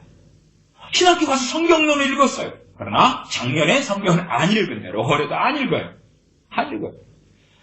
기도를 신학교에 가면 옛날부터 80년대부터 저는 80년대부터 들었으니까 70년대는 모르겠어요. 안 들었습니다. 80년대는 어떤 말이 그때부터 유행했냐 그러면 그전부터 유행했는지는 모르겠다 그 말이에요. 그건 70년대 신학교 다닌 분들이 이야기해 주시고요. 그때 안 다녔으니까. 80년대 이럴 때는 유행했던 것이 신학교 1학년 들어가면 이게 이제 내가 목사의 신앙으로 당시에 목사 신학은 굉장한 열정과 소명을 가졌다. 이런 식의 비유를 쓸 때에 목사의 신앙으로 1학년을 뿅 들어갔어요. 1학년은 막 목사인 것 같아요. 그러다가 이제 학년이 올라가니까 장로 신앙으로 떨어지고 집사 신앙으로 떨어지고 이제 입교인 신앙, 이제 세례받은 사람 신앙으로 떨어져가지고 졸업할 때는 어디로 가는지 몰라요. 그게 옛날 이야기. 옛날 신학 대학원 없었을 때 1, 2, 3, 4학년 신학교 4학년일 때 그럴 때 이제 목사 신앙 들어가가지고 장로 신앙으로 떨어지고 과거에는 목사 신앙이 제일 좋다고 생각했었어요. 그때는 옛날에는 그냥 목사님들도 막 우러러보고 목사님 숫자가 적었을 때 장로 숫자가 적었을 때 그때는 목사 신앙이 장로 신앙이 이제 집사 신앙, 서립자 신앙이 그 다음에 교인 신앙, 평교인 신앙, 그 다음에 그 밑에 어떻게 되는 그렇게 해서 점점점 경험적인 이야기로서 신학교 들어갔더니 시간이 흘러가니까 1학년 때 뜨겁게 기도했던 애들이 2학년 때 기도 안 하거든. 1학년 때 뜨겁게 성경 봤던 애들이 2학년 때 성경 안 보거든. 3학년 때 더 안 보거든. 4학년 때 더 안 보거든. 그러니까 당연하게 열매로 와야죠.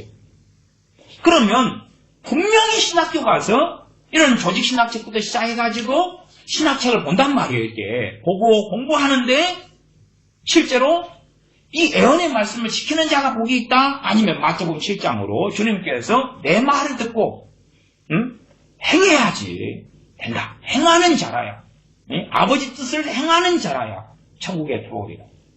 그러나 신학교에 갔는데 말씀을 행하는 것은 점점점 사라져버린다. 왜 사라지면서 신학 성격이 담대하냐? 왜 담대하겠어요? 신학이라는 지식을 얻기 때문에 나는 그 그노시스, 영적인 지식, 영지를 가졌기 때문에 나는 거룩하고 성결되었고 선택받았고 그 다음에 하나님을 아는 깊은 지식을 가졌고 그래서 성경에 그리스도를 아는 지식에서 자라가라고 나 그걸 가지고 있어요. 그리스도를 아는 지식이 뭔데? 기독론이에요.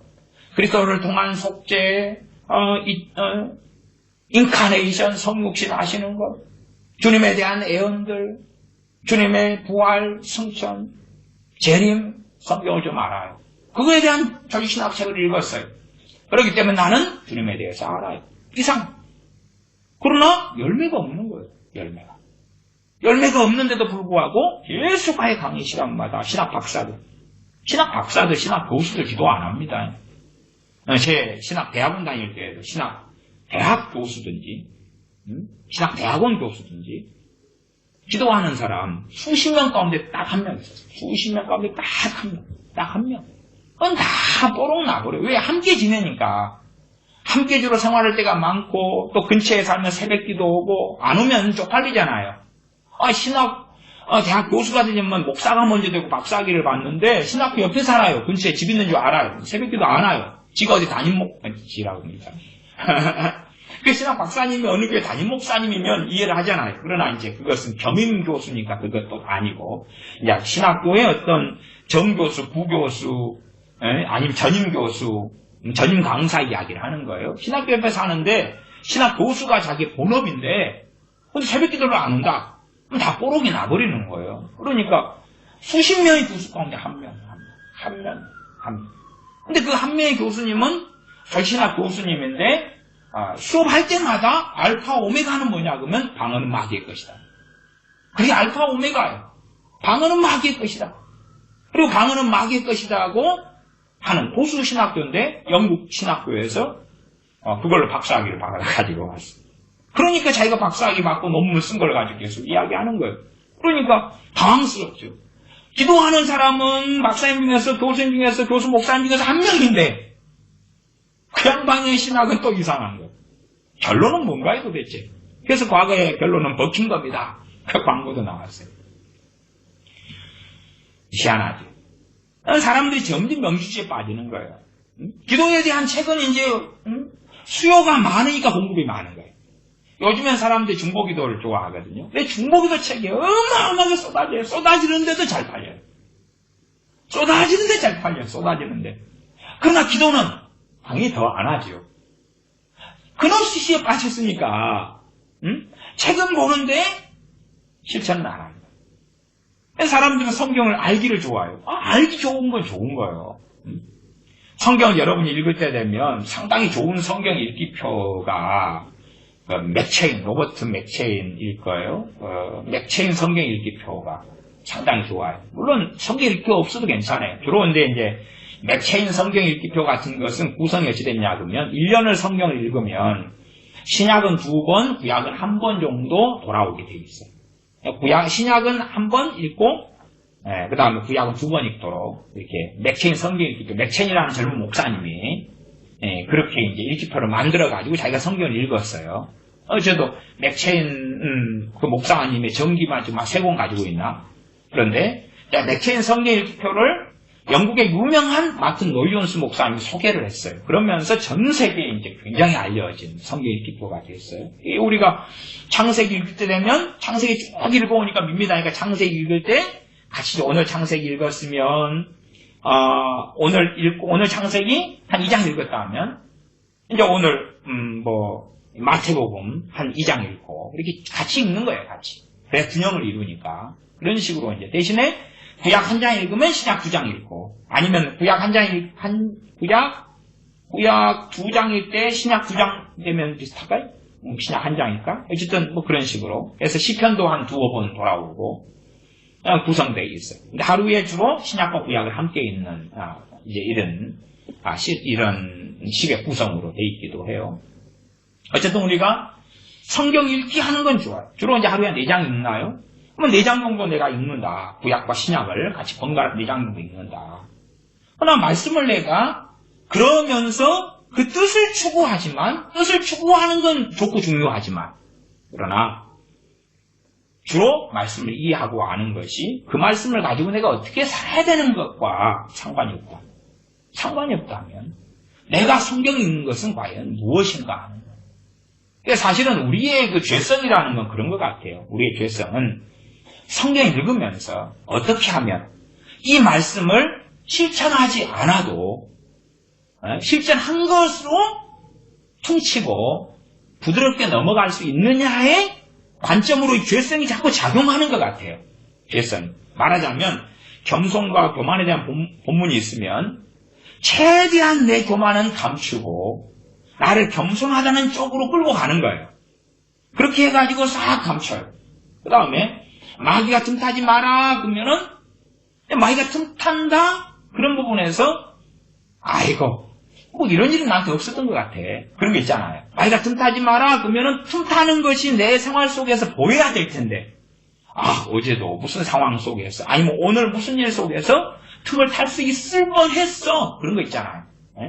마귀가 주는 생각이 아무리 옳고 사실에 근거하더라도 마귀가 주는 거 먹어야 돼요? 안 먹어야 돼요? 안 먹어야 돼요. 마귀는 뛰어난 낚시꾼입니다. 저는 뛰어난 낚시꾼이 아니에요. 저는 뛰어난 낚시꾼이 아니에요. 그래서 고기를 잘 못 잡습니다. 근데 저 뛰어난 낚시꾼이 아니라도 낚시할 때 되면 주로 이제 지렁이 같은 걸 써가지고 하죠. 그러면 지렁이는 살아있는 지렁이 잘라서 끊어서 하든지 온몸으로 하든지 아니면 죽은 새우를 하든지 그렇게 해서 이제 먹을 걸 해요. 어쩔 때는 가짜 미끼 루어를 쓰기도 하지만 그러나 주로 사탄도 역사하는 방식이 사실을 가지고 이야기해요. 못난 사람한테 무슨 이야기만 해도 충격을 받아요? 니 못났어. 그러면 못되지. 못난 사람한테 니 잘났어 그러면 위로가 되는 것 같네. 함정이 못 걸려 들어가지. 그래서 내 삶 속에서 믿음을 빼고 진리를 빼고 주님을 빼고 하나님을 빼고 성령을 빼고 그렇죠. 그 다음에 나의 무능한 나, 부족한 나만 남겨놓고 거기에서 미래를 보여주면 간단하죠. 봐봐라. 너에게는 하나님이 안 계시. 너에게는 너의 믿음이란 보잘것없어. 어떤 지금은 보잘것없더라도 내가 곧 좋은 믿음 될 수 있잖아요. 그렇지 않아요? 하나님이 지금 너 안 도우셔. 지금 안 도우셔도 또 곧 도우실 수 있는 거예요. 근데 어쨌든 간에 가장 안 좋은 걸 보여주고 내 인생에서 자 생각해봐. 너 작년, 너 5년 전, 10년 전 생각해봐. 그런 삶이 계속 이어져서 너의 비참함은 계속될 거야. 그러니까 객관적으로 타당하단 말. 그러니까 낚시질에 걸려가지고 마귀가 주는 걸 꿈떡 삼켜요. 복잡해지죠. 어쨌든 마귀의 틈을 타지 못하게 하라. 그러면은 그것이 보여야 되는데 나는 안 그래. 야 마귀 틈 딴 사람 많은 모양이네. 또 사도 베드로 사도가 마귀가 우는 사자처럼 들어다니면 산길자리 찾나니? 그러면 너는 근히 깨어서 근신해라. 그러면은 야 산길 찾는데 나는 아니야. 나는 보호받아. 나는 성도의 견인이야. 나는 보호받아. 상관없어. 나는 상관없어. 마귀가 어딨어? 마귀는 나를 건들지도 못해. 주로 이제 목사님들의 절반 이상은 이 잘못된 마귀론을 가지고 있어서 마귀는 여러분을 절대 건들지 않습니다. 그러는 거예요. 절반 이상이. 절반 이상의 그런 목사님들은 최소한 그 부분은 미쳤다. 그 부분은 미쳐버렸다. 세계를, 영적인 세계를 전혀 알지 못하면서 아는 것처럼 잘못된 해석으로 성경에 더해버리고 마는 거고 성경의 진리를 빼버리고 마는 거죠. 빼버리고 마는 거예요. 전혀 모르면서 안다고 가르치는 거예요. 전혀 모르면서. 제가 보수주의 신학교 합동에 있는 신학대학원 다닐 때도 교수님들이 하는 이야기는 뭐냐 그러면 귀신은 마귀는 건들지 않는다. 우리를 건들지 않는다. 그리고 성령님은 끝까지 우리를 보호한다. 내가 무슨 뻘짓을 하더라. 뻘짓은 전문 용어인데 내가 온갖 죄를 다 지어도 그래도 나를 끝까지 보호해가지고 천국 들어간다. 왜? 예정돼 있으니까. 마귀는 나를 건들지 못해. 건들다는 걸 인정해버리면 성도의 견인을 해석하는 것, 그 다음에 예정을, 자기들 주장하는 극단적 예정을 부인해야 되거든요. 이게 절대적 예정을 가리키는 신학교였기 때문에 극단적 예정, 절대적 예정이었기 때문에 마귀가 건든다고 해버리면 안 되는 거예요. 그러면 하나님의 예정을 건드려버리니까 그래서 이제 마귀를 건들지 못한다. 그렇게 가리키는 거예요. 그리고 그런 사람들 목사들이 돼가지고 왜? 자기 아버지들이 신학 박사님들이니까 아버지 목사님들이 신학 박사님들에게 배워가지고 그대로 가리키는 거예요. 그리고 만족하는 거예요. 왜? 나는 그러한 마귀로운 귀신론을 배웠어. 안 건드려. 믿는 사람은 안 건드려. 그게 요한 사도가 이야기한 거야. 그리고 성경을 자기 마음대로 해석한다. 그 말이에요.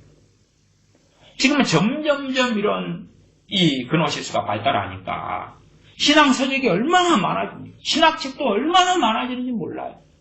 뭐 사람들의 신학책을 다른 사람이 모르는 거 신기한 거 보면은 나는 하나님을 알아.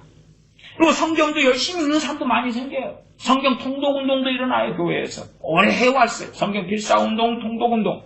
그러나 성경을 일독하고 이독하는 것에 만족하고 성경을 필사를 한 번 하고 두 번 하고 세 번 하는 것에 만족하는 거예요. 또 1000번째 헌금. 1000번 헌금을 바치는 것, 그걸로 만족하는 거예요. 봐봐라, 나 행함이 있잖아. 행함 1000번. 솔로몬은요, 기도원 산상에서 하루 저녁에 그날 밤, 때때이 그날 밤에 1000마리를 바쳤거든요. 그러면 제가 1000원을 헌금을 한다 그러면 저는 1원 1000개를 바치는 거예요. 만원을 헌금한다고 10원짜리 1000개를 바꾸기 못해가지고 그러지. 10원짜리 1000개를 바치는 거예요. 근데 1000번째 만들어내서 자 1000번을 바쳐. 월요일도 바치고 화요일도 바치고 수요일도 바치고 주일날도 바치고 그래가지고 1000번을 다 헌금 봉투 내놓으면 하나님 오케이 해줄 거야. 그것이 행함이야. 그런 이상한 모조품을 만들어내는 거야. 비성경적을 만들어내는데 지금 1000번째 하는 교회들은 무진장 많습니다. 무진장 많아요. 물론 저는 그렇게 생각해요. 덜 극단적이게 1000번째를 한 10,000명이 하나님께 바친다. 몇 명은 인정받을 거라고 생각해. 몇 명은. 그렇잖아요. 그런 식의 믿음을 가질 수 있어요. 내가 하루에 1000원씩 하나님께 1000번을 바친다. 그런 다른 헌신 속에서 나오는 사람도 있을 수 있다. 그 말이에요. 있을 수 있다. 모든 1000번에 하는 사람을 제가 부정하는 건 아니에요. 그러나 대다수는 유감스럽게 아닐 거라. 이 정말로 그노시스가 광대하게 퍼져 있어요. 광대하게. 그렇기 때문에 신학책을 보거나 신앙서적을 보는 데서 만족하는 거예요. 신앙서적을 보는 데서 만족해요. 성령님에 대한 책 한두 권 보는 거예요. 한두 권만. 전에 박모 유명한 교수 있어요. 고신직의 박모 교수가 있어요. 성령님에 대한 책을 써냈어요. 한 두어 번 써냈던가요? 제가 예전에 한 10년 전인가도 사보고 그랬어요. 그럼 잘 썼네. 알고 보니까 이 사람이 좌파인 거야. 좌파인 거야. 고신이면 보수교단이잖아요. 이제 머리가 붉어지는 박사쯤 되면요, 이제 이 보통 개돼지가 된 국민들은 좌파도 몰라요. 그냥 막 무식하게 달려가지만은 박사 정도 되면 사상을 가지고 있거든요. 그래서 좌파예요. 좌파. 그래서 저 인간이 성경론 책을 썼는데 알고 보니까 그 사람 분류상 합리적 좌파라 그래요. 좌파가 그냥 좌파가 있고 합리적 좌파가 있고 뭐 복잡해요 이것도. 근데 좌파예요. 그 좌파가 기독교 좌파가 기독교 좌파는 저게 진짜라고 볼 수 있는가? 최소한 미혹당해버린 거죠. 비성경적으로. 어쨌든 성경론을 썼는데 그 책은 그럴싸한데 좌파네. 그러면 봐봅시다. 그 사람이 성경론을 썼는데 성경은 아는 거예요? 모르는 거예요? 모르는 거예요. 책은 잘 팔려요. 책은 유명한 교수가 이름 좀 있는 교수예요. 책이 잘 팔려요. 사람들이 좋아해요. 봐요. 근데 쓴 사람도 모르는데 읽는 사람은 얼마나 알겠냐고 말. 그래서 성경론이라는 성령에 대한 책이 성령의 과거에 베니인이 쓴 성령의 기름 부으심. 안녕하세요 성령. 조인규 목사님의 성경론. 책을 읽었어요. 그럼 읽은 다음에 열매가 성령 역사가 내게 더 있어야 될 거 아니에요. 그렇잖아요. 읽은 다음에 성령에 대한 말씀을 가지고 내가 살았고 최소한 실천을 했단 말이에요. 그러면 다른 실천이면 성령 역사심이 더 있겠지요. 그것이 당연한 건데 없어요. 없는데 그노시스를 즐기니까 성령에 대한 책을 봤어요. 됐어. 간단하게 말씀드려 죄송합니다만 릭조이너는 신사도 선지자고 그 사람은 미혹하는 거짓 선지자입니다. 릭조이너는 금미듬교회 같이 릭조이너를 추구하는 데는 잘못된 것입니다. 릭조이너를 싹 버려야 됩니다. 근데 어쨌든 릭조이너가 이제 빛과 어둠의 영적 전쟁, 추수, 마지막 부르심, 어쩌고 저쩌고 해서 이제 비유로 소설로 장난질을 쳐놨어요. 그러니까 빛과 어둠의 영적 전쟁, 은혜출판사. 그래서 막 어마어마하게 팔렸어요. 금미듬교회 변승훈 목사가 그냥 별 4개 붙이고 릭조이너 책들을 붙이고 막 릭조이너 공역자들 불러대고 바비 코너, 밥 존스 막 난장을 피우니까 한국교회에 미친 영향이 굉장히 큰데 그렇게 하니까 릭조이너 책이 그때부터 또 불티나게 팔렸어요. 변승훈 목사처럼 그 양반의 추천도서에 별 4개. 당시에는 별 4개 책이 최고 높은 책이거든요. 요즘엔 별 5개도 붙이더라고요. 이거는. 릭조이너 책을 별 4개 다 붙였는데 자 빛과 어둠의 영적 전쟁 책을 읽었어요. 그 다음에 당신 말씀을 뭘 시켰는데 아무것도 없어요. 아무것도 없어요. 빛과 어둠의 영적 전쟁 그 소설처럼 이렇게 유비, 메타포 이런 식으로 된다 하더라. 뭘 당신 지키는데? 그러게. 추수, 마지막 추수가 있어. 어쩌고 저쩌고. 그렇다더라. 그래서 아무것도 말씀 지키는 게 없거든요. 그것이 이미 열매로 가짜라는 걸 증명하는 거예요. 가짜라는 걸 증명하는 거예요. 기도에 대한 설교를 들으면 기도의 열매를 내야 되고 그렇잖아. 성령에 대한 설교를 들으면 내가 성령에 대해 잘못 행한 것, 성령의 역사를 소멸하지 마라. 성령을 소멸하지 마라. 소멸한 것. 다시 성령에 대해 뜨거워지고 의지하고 주님에 대한 말씀, 주님의 십자가, 복음을 들으면 다시 그 은혜에 감격하고 다시 나를 돌아보고 내가 나의 행함에 의지하는 어리석은 삶을 살지 않았는가 돌아보고 회개하고 감사하고 찬양하고 등등 열매가 나타나야 된다 그 말이에요. 그러나 그노시스에 빠져버립니다. 그래서 왜 한국교회가 이 지경까지 왔냐 그러면 신학 박사님들이 목사님의 아버지예요. 아버지, 영적인 아버지.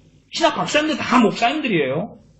그러면 그 신학 목사님들, 신학 박사님들이 영적 아버지가 돼가지고 자기가 그노시스에 빠져가 영지주의에 빠져가지고 영적 지식 그걸로 만족해. 그러니까 신학 박사들이 기도를 안 한단 말이에요. 기도를 성경을 안 본단 말이에요. 성경의 본문도 몰라요. 오직 하면 제가 신학교 수업 시간에 성경 본문 모르는 신학 박사하고 싸웠을까요? 본문을 모르는데 내가 본문에 있다는데 없다는 거예요. 박사가. 어쩌겠어요 도대체가. 목사인데 목사를 부목사 몇 년 하다가 유학 가가지고 선교사를 갔다가 또 박사학위 받아 신학교 교수가 돼서 했는데 성경 본문을 모르는 거예요. 그 양반이 우리나라에서 우리말 성경 신약 번역한 그 신약 성경 번역한 유명한 사람이에요. 성경 본문을 모르는데 헬라어는 또 대강 해가지고 인정받아서 성경 본문 성경을 또 번역해요. 아마 그 양반이 개혁 성경 본문을 잘 모르고 헬라 본문만 잘 알아가지고 그럴까요? 개혁 성경 모르고 헬라어에 너무 능통해가지고 성경 본문도 몰라요? 성경 본문을 모르면 성경 안 읽었다는 이야기죠. 제가 어떤 로마 가톨릭의 수도사를 만났어요. 수도사를 만나서 이제 수도원에서 걔는 살다가 군대를 왔어요. 그래서 걔가 천주교 관리 군종병이 됐어요. 제 관할 하에 있었기 때문에 제가 교회 군종병으로 이제 천주교의 물품이나 비품이나 뭘 공급하거나 이런 걸 다 관할을 했기 때문에 얘가 수도사로 이제 있다가 왔어요. 20몇 살 돼가지고. 수도원에서 내내 노동, 기도, 성경 보고. 응? 수도원은 주로 노동, 기도, 성경 보고, 침묵하고, 이런 거거든요. 책 보고, 신학책 보고. 그래서 얘한테, 야, 성경 좀 봤냐? 계급이 저보다 낮기 때문에, 성경 얼마나 봤냐? 한 번도 읽은 적이 없다는 거예요. 이 로마 가톨릭교 수도사도 똑같이 성경을 이제 공동번역을 쓰거든요. 공동번역. 공동번역 성경 있잖아. 있는데 성경을 안 봤다는 거야, 한 번도. 아니, 네 성경 안 봤어? 공동번역 그거 안 봐? 우리 안 봐요. 우리는 그 다른 교부들부터 시작해가지고 책들 다 많은데 그런 거 보고 그런 게 더 중요하지. 그런 건 뭐냐 그러면 성경을 가지고 해석하는 거예요. 해석하는 거예요. 해석한 것을 읽는다는 거예요. 해석한 것. 그러나 사실 그 해석이 잘못돼서 비성경적이죠. 성경을 일독을 한 적이 한 번도 없는 거예요, 얘가. 수도원에서 그렇게 살아가지고 수도사로 다 왔으니까 너 수도사구나. 그리고 이제 상당 군용병의 임명을 저가 아니라 높은 분이 했는데 도대체 성경을 모르는 거예요. 상당 관리병은 되는데 군종병은 되는데 성경을 모르는 로마 카톨릭 군종병이라니. 그래서 그 친구하고 좀 교제를 하면서 대화를 많이 나누면서 로마 카톨릭 실상을 좀 많이 알게 되고 수도원의 실상도 그 친구한테 그 친구가 있었던 수도원의 이야기만 듣는 거니까 수도원이 원체 많잖아요. 파벌도 많고. 어쨌든 성경을 몰라요. 성경을 몰라요. 성경을 모르는 목사들이 부지기수합니다. 성경을 안다. 그래도 문제는 그것을 이제 자의적인 자기 해석을 해요. 그러면 성경을 모르는 게 되죠. 자기적인 해석을 하니까 이 죄성을 통해서 교만, 겸손하라, 아니면 근신하라, 깨어라. 그럼 어떻게 해석하면 돼요? 나는 깨어있어. 간단하잖아요. 나는 깨어있어. 근신하라, 깨어라. 그럼 내가 깨어있지 못한 걸 발견해야 되는데 앞뒤 문맥과 말씀을 통해서 깨어있어. 깨어있어. 통과? 그 다음 당신 깨어있지 않구만. 자기가 깨어있지 않은데 깨어있다 그러려면 뭔가의 그 X사를 가지고 이렇게 해야지 깨어있는 거야, 당신. 당신 깨어있는 거야. 그래서 어떤 목사님은 그분은 하루에 한 번씩 요한계시를 읽어요. 하루에 한 번씩. 몇 년간? 30년간. 30년간.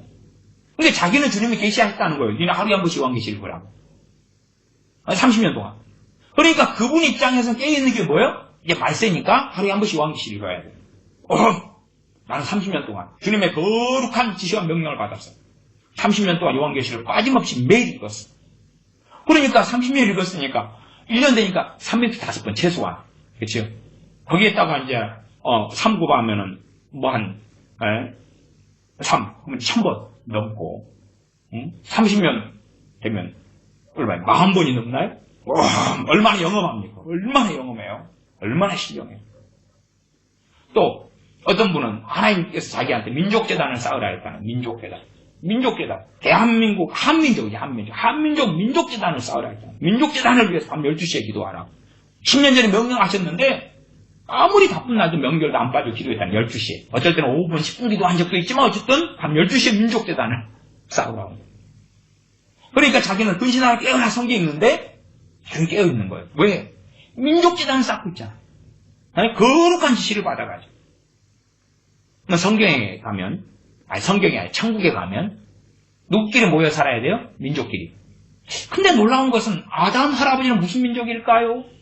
노아 할아버지는 무슨 민족일까요? 주님은 유태인이시기 때문에 우리하고는 안 어울리실까요?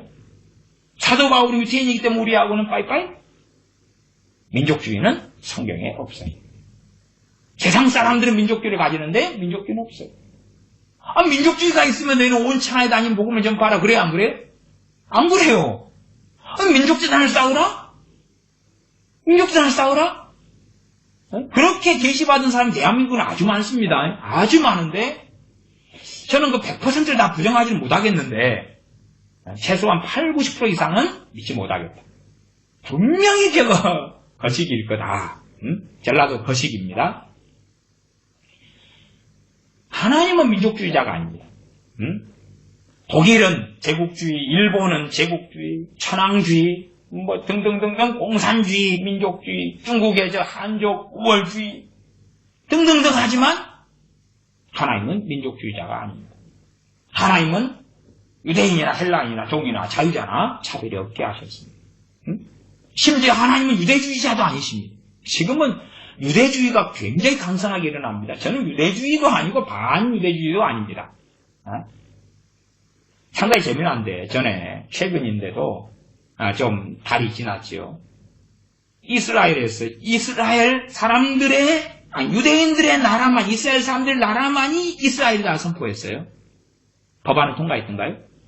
그러니까 이제 이스라엘에 사는 이방인들 어떻게 해야 돼요? 너희들 나가. 말하자면 유대주의로 들어간 거예요. 더 깊이 이스라엘이. 그런데 그 이스라엘을 극단적으로 원하면 그래서 유대인이 될 수 있죠. 할례 받으면 되잖아요. 가서. 물론 그 나라에서 안 받아줘요.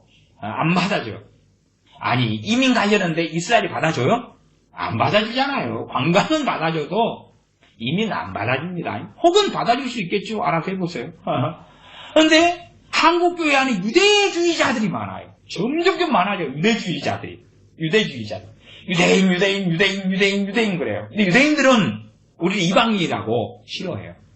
그 다음에 유대인들은 우리 기독교인을 이단으로 봐요. 사이비로 봐요. 이단 사이비. 아주 그냥 문둥병으로 봐요. 그런데 자기들은 유대주의에 빠져가지고 유대인을 너무 좋다는 거예요. 어쨌든 짝사랑이죠. 잘 해보시기 바랍니다. 그러나 저는 유대주의자도 아니고 반유대주의자도 아닙니다. 그냥 자기 부르심에 맞게 때로는 미국인에게 거기에 살면서 복음을 전하는 사람은 거기에서, 일본에서 복음을 전하는 사람은 거기에서는 일본에 사는 사람이 일단은 그 우선순위에서는 중요하겠죠. 또 이스라엘에 가가지고 유학하거나 공부하는 사람들은 기회가 되면 유대인들에게 복음을 전하고 전도하면 되는 것입니다. 그러나 유대인이 다른 이방인보다 낫다 그러면 유대주의자인데 잘못된 성경 해석과 길을 걸어가는 것입니다. 그럼 제가 한국에서 유대주의자들을 좀 보니까 유대주의자들은 자기가 유대주의를 가졌기 때문에 깨어있다 그러는 거예요. 유대주의를 가졌기 때문에 그노시스죠. 성경에 없는 이상한 그노시스 영적 지식을 가져가지고 그래가지고 깨어있다는 거예요. 그러니까 성경을 그렇게 읽더라고요. 그렇게 읽어요. 그렇게 읽으면 만족이 커요, 작아요? 커요. 만족이 커요. 말씀을 실천하지 않을 사람들은 사실은 말씀을 실천하는 설교를 듣는 걸 싫어해요. 왜냐하면 짐이 쌓여가잖아. 부담스러워요. 근데 그것은 또한 말씀을 지키는데 성령의 도우심이 없다는 이야기예요. 말씀을 제가 설교를 들을 때 되면 제일 먼저 필요한 것이 성령의 도우심을 따라서 말씀 듣는 중에 회개가 일어나야 된다 그랬어요. 말씀을 듣는 중에 자기 삶을 비춰 보이고, 제가 그노시스 영주주의 이야기했으면 제가 빠져왔던 그노시스가 있을 거 아니에요. 그렇죠? 제가 빠져왔던 그노시스, 제가 빠져왔던 영주주의가 있다고 말이에요. 여러분이 빠져왔던 그노시스가 있다고 말이에요. 응? 기도에 대한 책을 한 권 사가지고 자, 봤다고 합시다. 5시간에 걸쳐서 한 권을 봤어요. 자, 보기 전과 후가 차이가 없어요. 아니면 잘못된 중보기도 책을 봐가지고 잘못된 중보기도 실천을 옮겨버려요. 그럼 만족이 있겠죠. 만족이 있을 거예요. 자, 중보기도 해라. 시키는 대로 했어요. 만족이 있을 거예요. 왜? 자기는 지금 새로운 의를 얻었잖아요. 하나님이 기뻐하시는 어떤 뜻을 행했잖아요. 그러니까 나는 만족스러워. 근데 시간이 흘러가면 그 육체적 만족은 오래가지 않아요. 사실 그 육적인 그 만족은 오래가지 않아요. 성령님을 따라서 진리에 따라 온 게 아니기 때문에 몇 달 지나거나 혹은 몇 주 지나거나 며칠 지나면 흐지부지 돼버려요. 와, 중보기도에서 가르친 대로, 아니면 제가 세계 기도정보 책이 있으니까 세계 기도정보는 A라는 나라에 대한 상황, 정치, 역사, 아니면은 종교 비율 등등 하면서 기도제목을 쭉, 또 B라는 나라의 기도제목, C라는 나라의 기도제목, 또 그렇단 말이에요. 그러면 세계 기도정보를 보면서 얼마나 기도하기 좋아요. 중보기도. 최고의 중보기도 중에 하나일 거 아니에요. 육적인 눈으로 보면. 그러니까 전 세계 나라 200몇십 개국을 쭉 보면서 북한도 있고 한국도 있고 러시아도 있고 중국도 있고 다 있단 말이에요. 그러면서 기도제목 한 나라에 5개, 7개, 10개씩 있으니까 해주는 거예요. 해줘요. 그렇게 하면 나는 얼마나 의롭고 말씀대로 살아가냐. 그러나 그게 주님께로부터 오지 않았으면, 최소한 또한 플러스 내가 주님을 찾는 사람이라면, 주님께로부터 오지 않은 것은 뿌리가 없기 때문에 오래 있지 못하지. 그건 그냥 지나가는 거예요. 그러니까 이제 시간 지나면 또 새로운 기도에 대한 책을 봐야 돼. 시간 지나면 유행은 지나가는 것처럼 또 기도에 대한 새로운 책을 봐야 돼. 그 다음에 실천에 잠깐 옮기고, 그때는 육체적인 만족이 있단 말이에요. 육체의 정욕의 만족이 좀 있어요. 그노시스로 인하여서. 그런데 얼마 실천하다 보면 그 다음에 또 흐지부지. 그리고 새로운 그노시스를 얻어야 돼. 새로운 기도를 하면 기도에 대한 책을 또 읽어야 돼. 그 다음에 또 해야 돼. 이 미혹의 영이 무서운 것, 또한 미혹이나 사이비가 무서운 것은 어떤 사람을 사로잡는 거예요. 거기에 사로잡혀 있을 때는 굉장한 만족이 있어요. 뭔가 되는 것 같고 거룩한 것을 입은 것 같고, 그러나 이제 그가 정말 주님을 사랑하는 사람이라면 성령님께서는 자꾸 비상신호를 보내시죠. 그가 잘못했다고 비상신호를 보내시죠. 그러나 정말 주님을 찾는 중심이 없는 사람은 사실 그게 없어요. 미혹에 빠지는 것이 당연하고 언제나 미혹에 빠질 수 있었던 거예요. 그냥 있었던 거예요. 주님을 사랑하기보다는 주님을 처음에 사랑했을지 몰라도 에베소 교회처럼, 소아시 에베소 교회처럼, 그러나 처음 사랑을 잃어버리고 버려버렸으면 그 다음에는 이 종교적 행위로 가득 채우고 많아지지만, 그러나 진정한 주님의 사랑은 잃어버렸기 때문에 외형적으로 헌금도 내고 예배도 열심히 드리고 봉사활동도 하지만 주님에 대한 사랑이 없죠. 처음 사랑이 없죠. 그 뜨거운 사랑이 없어요. 실로암 못에 가서 씻고 주님을 만났던 그런 소경처럼 주님을 만난 그 사랑이 없다. 구원의 감격이 없어요. 아니면 구원의 감격이 있다가 잃어버렸죠. 잃어버렸다는 이야기는 뭐예요? 주님의 구원이 내게서 가치를 상실해 갔다고 말이에요.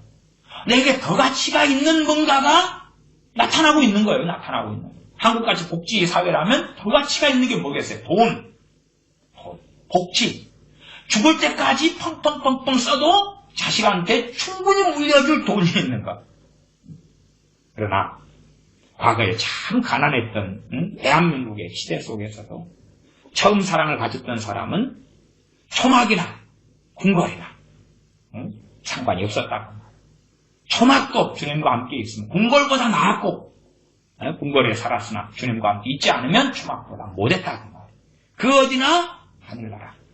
그런 것처럼 처음 사랑을 가진 사람은 사실은 환경, 형편, 처지를 별로 따지지 않는 거예요. 내가 앞으로 먼 미래를 꿈꾸는 게 아니라 오늘 주님과 함께 살아가는 것으로 만족하는 거예요. 미래는 누구 것입니까? 미래는 하나님의 것입니다.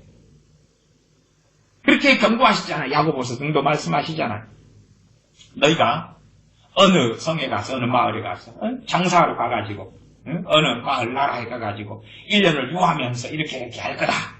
그렇게 해서 너희가 그렇게 하지만 하나님이 오늘 밤에 이렇게 오너라 찾으면 무슨 상황이냐? 무슨 시츄에이션이냐? 미래는 우리 게 아닙니다. 하나님의 것입니다. 우리는 미래를 꿈꾸는 사람들이 아니에요. 이 거짓 예언은 장래일을 알리시는 게 있지만 그건 진리 안에서고요. 사탄은 유사품을 사용하는 거지 완전히 다른 걸 사용하지 않아요.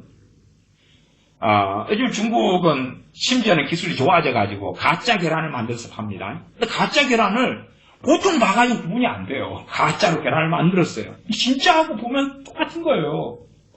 그렇게 쓰는 거지 계란이다 만들었는데 꽁처럼 만들었으면 속아 넘어가지 않지요. 유사품을 사용하는 거예요. 사탄은 마귀는 유사품을 사용해요.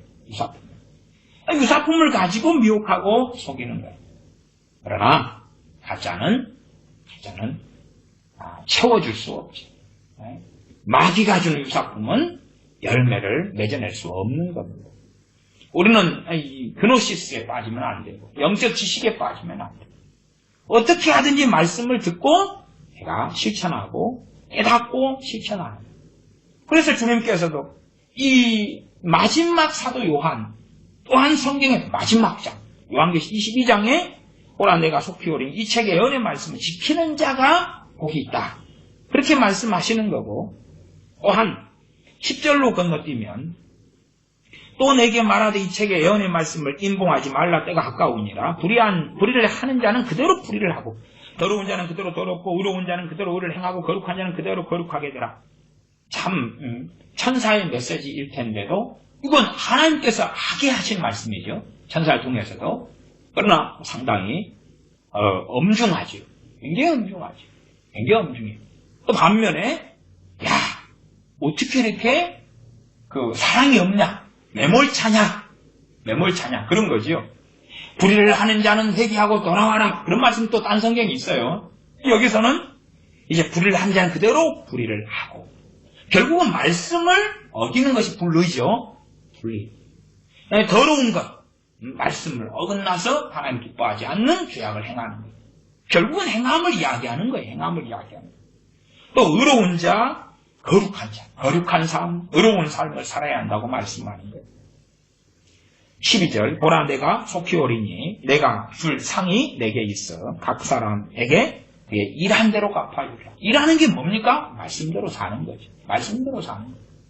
나 그노시스에 빠지면 말씀대로 사는 것이 아니에요.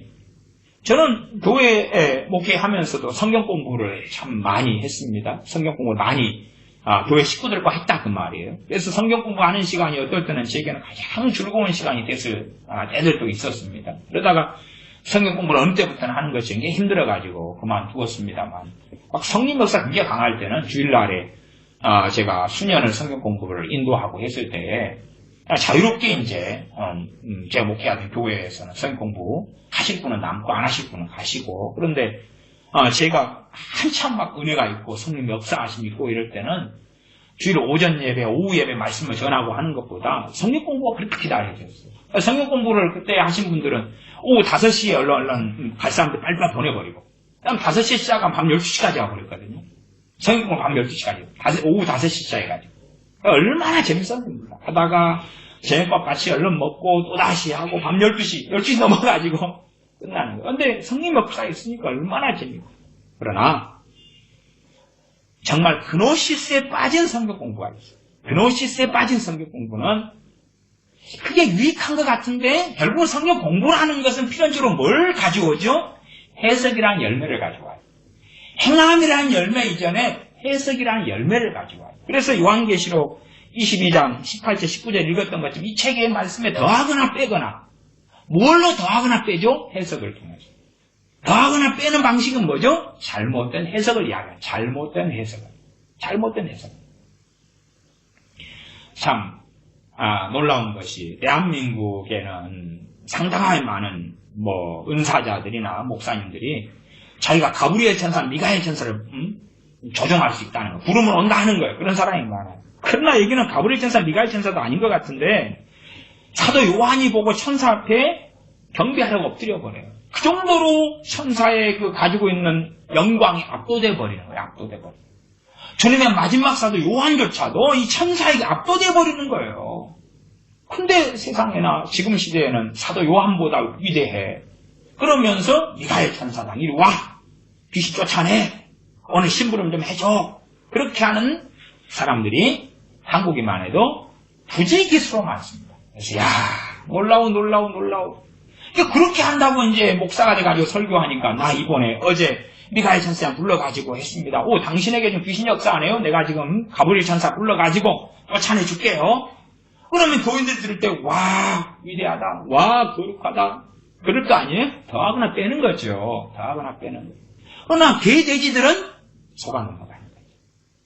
왜 한국이 좌파와 거짓 선동에 넘어가서 이 지경이 됐느냐? 속아 넘어갈 준비가 됐으니까. 준비가 됐으니까 속아 넘어가는 거예요. 교인들도 마찬가지. 잘못 성경 해석하고 이교적으로 다신론적으로 그래서 로마 신화의 신관을 전하고 섞어 전하고 에큐메니카를 전하고 별걸 전해도 상당히 많은 교인들이 속아 넘어갈 준비가 돼 있는 거예요. 그리고 문제는 잘못된 걸 받아 먹으면서 배가 부르다. 은혜를 받았다. 깨달았다. 그렇게 하는 것이죠. 어떻게 목사로 수십 년을 산 사람이 민주당원이 될 수 있느냐? 목사로 수십 년 산 사람이 민주당 지지자가 될 수 있느냐? 얼토당토 않은 이야기죠. 미치광이 소리죠. 근데 그런 사람들이 한국의 목사들 가운데는 상당히 많다. 그 말. 유명한 목사들 가운데서도 많다. 도대체 무슨 상황이냐? 민주당에 어디 하나님의 성견된 자가 있고 어디 하나님의 자녀들이 있고 어디 진리를 따라 사는 사람들이 있더냐? 주둥아리에서 나오는 것이 다 거짓말인데 그 정도의 실체도 모르느냐? 14절 요한계시록 22장 14절부터 말씀 읽고 마무리해 갑니다. 그 두루마기를 빠는 자들은 복이 있으니 두루마기를 빤다고 말해 빤다. 빠는 건 두 가지겠죠. 회개하고 그렇죠. 의를 행하는 거지. 회개하고 의를 행하는 거지. 그 두루마기는 어떤 두루마리입니까? 내가 장만한 두루마기가 아니라 주님이 주신 두루마기입니다. 주님이 주신 거예요. 주님이 주신 거예요. 생각해 보세요. 자, 우리가 예수님의 의를 옷 입어라 그랬어요. 예수님의 의가 우리 옷이 됩니다. 두루마리가 됩니다. 그러면 내가 중생하고 거듭났어요. 근데 빨가벗었다. 그러면 장만해야 돼요. 내가 태어난 것처럼 빨가벗고 응애응애 태어났으면 부모가 기저귀 채워주고 뭐 꽃가옷을 입혀주고 내가 예수 믿고 중생했다 벌거벗었다 그럼 장만해야 되는데 벌거벗지 않고 주님 영접하고 믿고 구원받고 거듭날 때에 주님의 의로 옷 입혀주시는 거예요. 근데 이 옷을 이제 벗어버리거나 더럽혀버리는 게 문제죠. 네? 그러면 그것은 옷의 기능을 더 이상 할 수가 없는 거예요. 그런 일이 벌어져서 우리에게 그 두루마기를 주님의 의로 옷 입혀준 그 두루마기를 성도들의 정결한 행위로 깨끗한 두루마기. 깨끗한 그 두루마기는 뭐냐? 성도들의 정결한 행위다. 그러면 성도들의 정결한 행위가 두루마기가 된다는 이야기가 아니에요. 성도들의 정결한 행위로 구원받는다는 게 아니에요. 구원은 예수 그리스도에게서 나는 것입니다. 그러나 우리가 벌거벗거나 두루마기가 더러워졌습니다. 그것이 하나님께서 인정하시는 옷이 아니라면 그렇다면 우리는 주님을 부인한 자, 떠난 자, 배신한 자, 배교한 자가 되고 생명책에서 이름이 지워진 자가 되는 것입니다. 14절 그 두루마기를 빠는 자들은 복이 있으니 이는 저희가 생명나무에 나아가며 문들을 통하여 성에 들어갈 권세를 얻으려 한도다. 이 성은 예루살렘 성에 들어가지. 15절 죄들과 술객들과 행음자들과 살인자들과 우상 숭배자들과 및 거짓말을 좋아하며 지어내는 자마다 성 밖에 있으리라. 거짓말을 지어내요.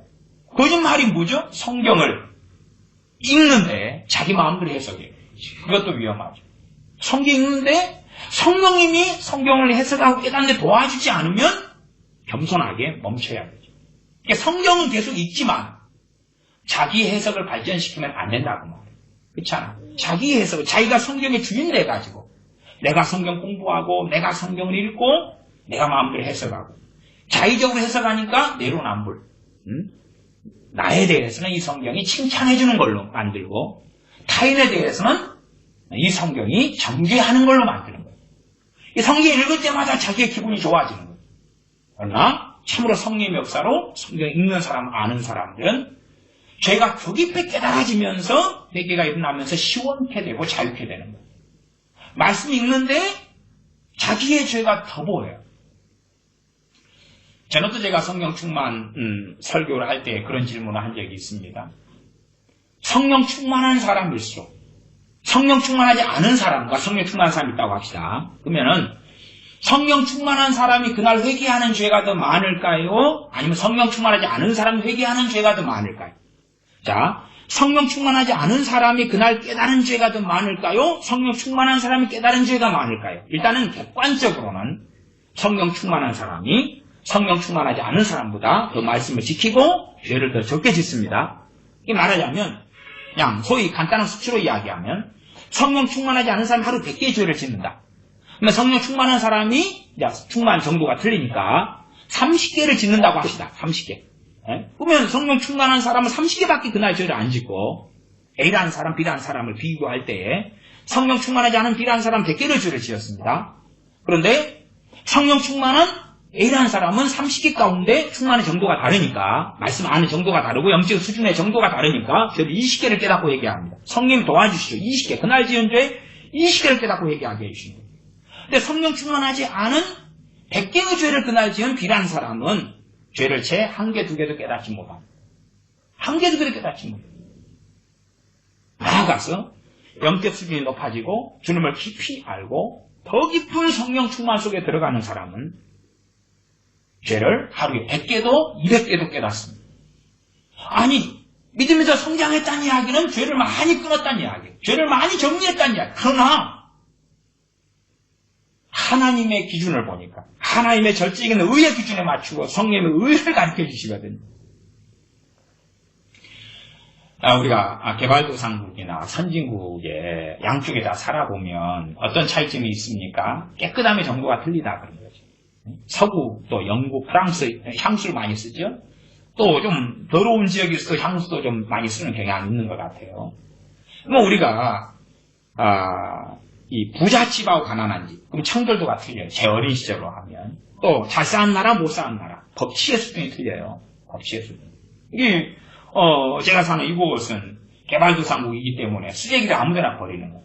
물론 청소부들이 열심히 청소를 합니다만은 또 마을 주민들이 사는 데는 막 쓰레기장이 여기저기 있고 강가에도 쓰레기를 마음대로 버려요. 왜냐하면 의식의 수준이 기본적인 상식의 수준과 양심의 수준이 제대로 정돈이 안 돼 있기 때문에 그런 거지. 사람은 좀 좋고 착한 사람이 좀 많아요. 깨끗함의 정도의 기준이 틀리다고 말이에요. 그렇죠? 정도의 기준이 틀려요.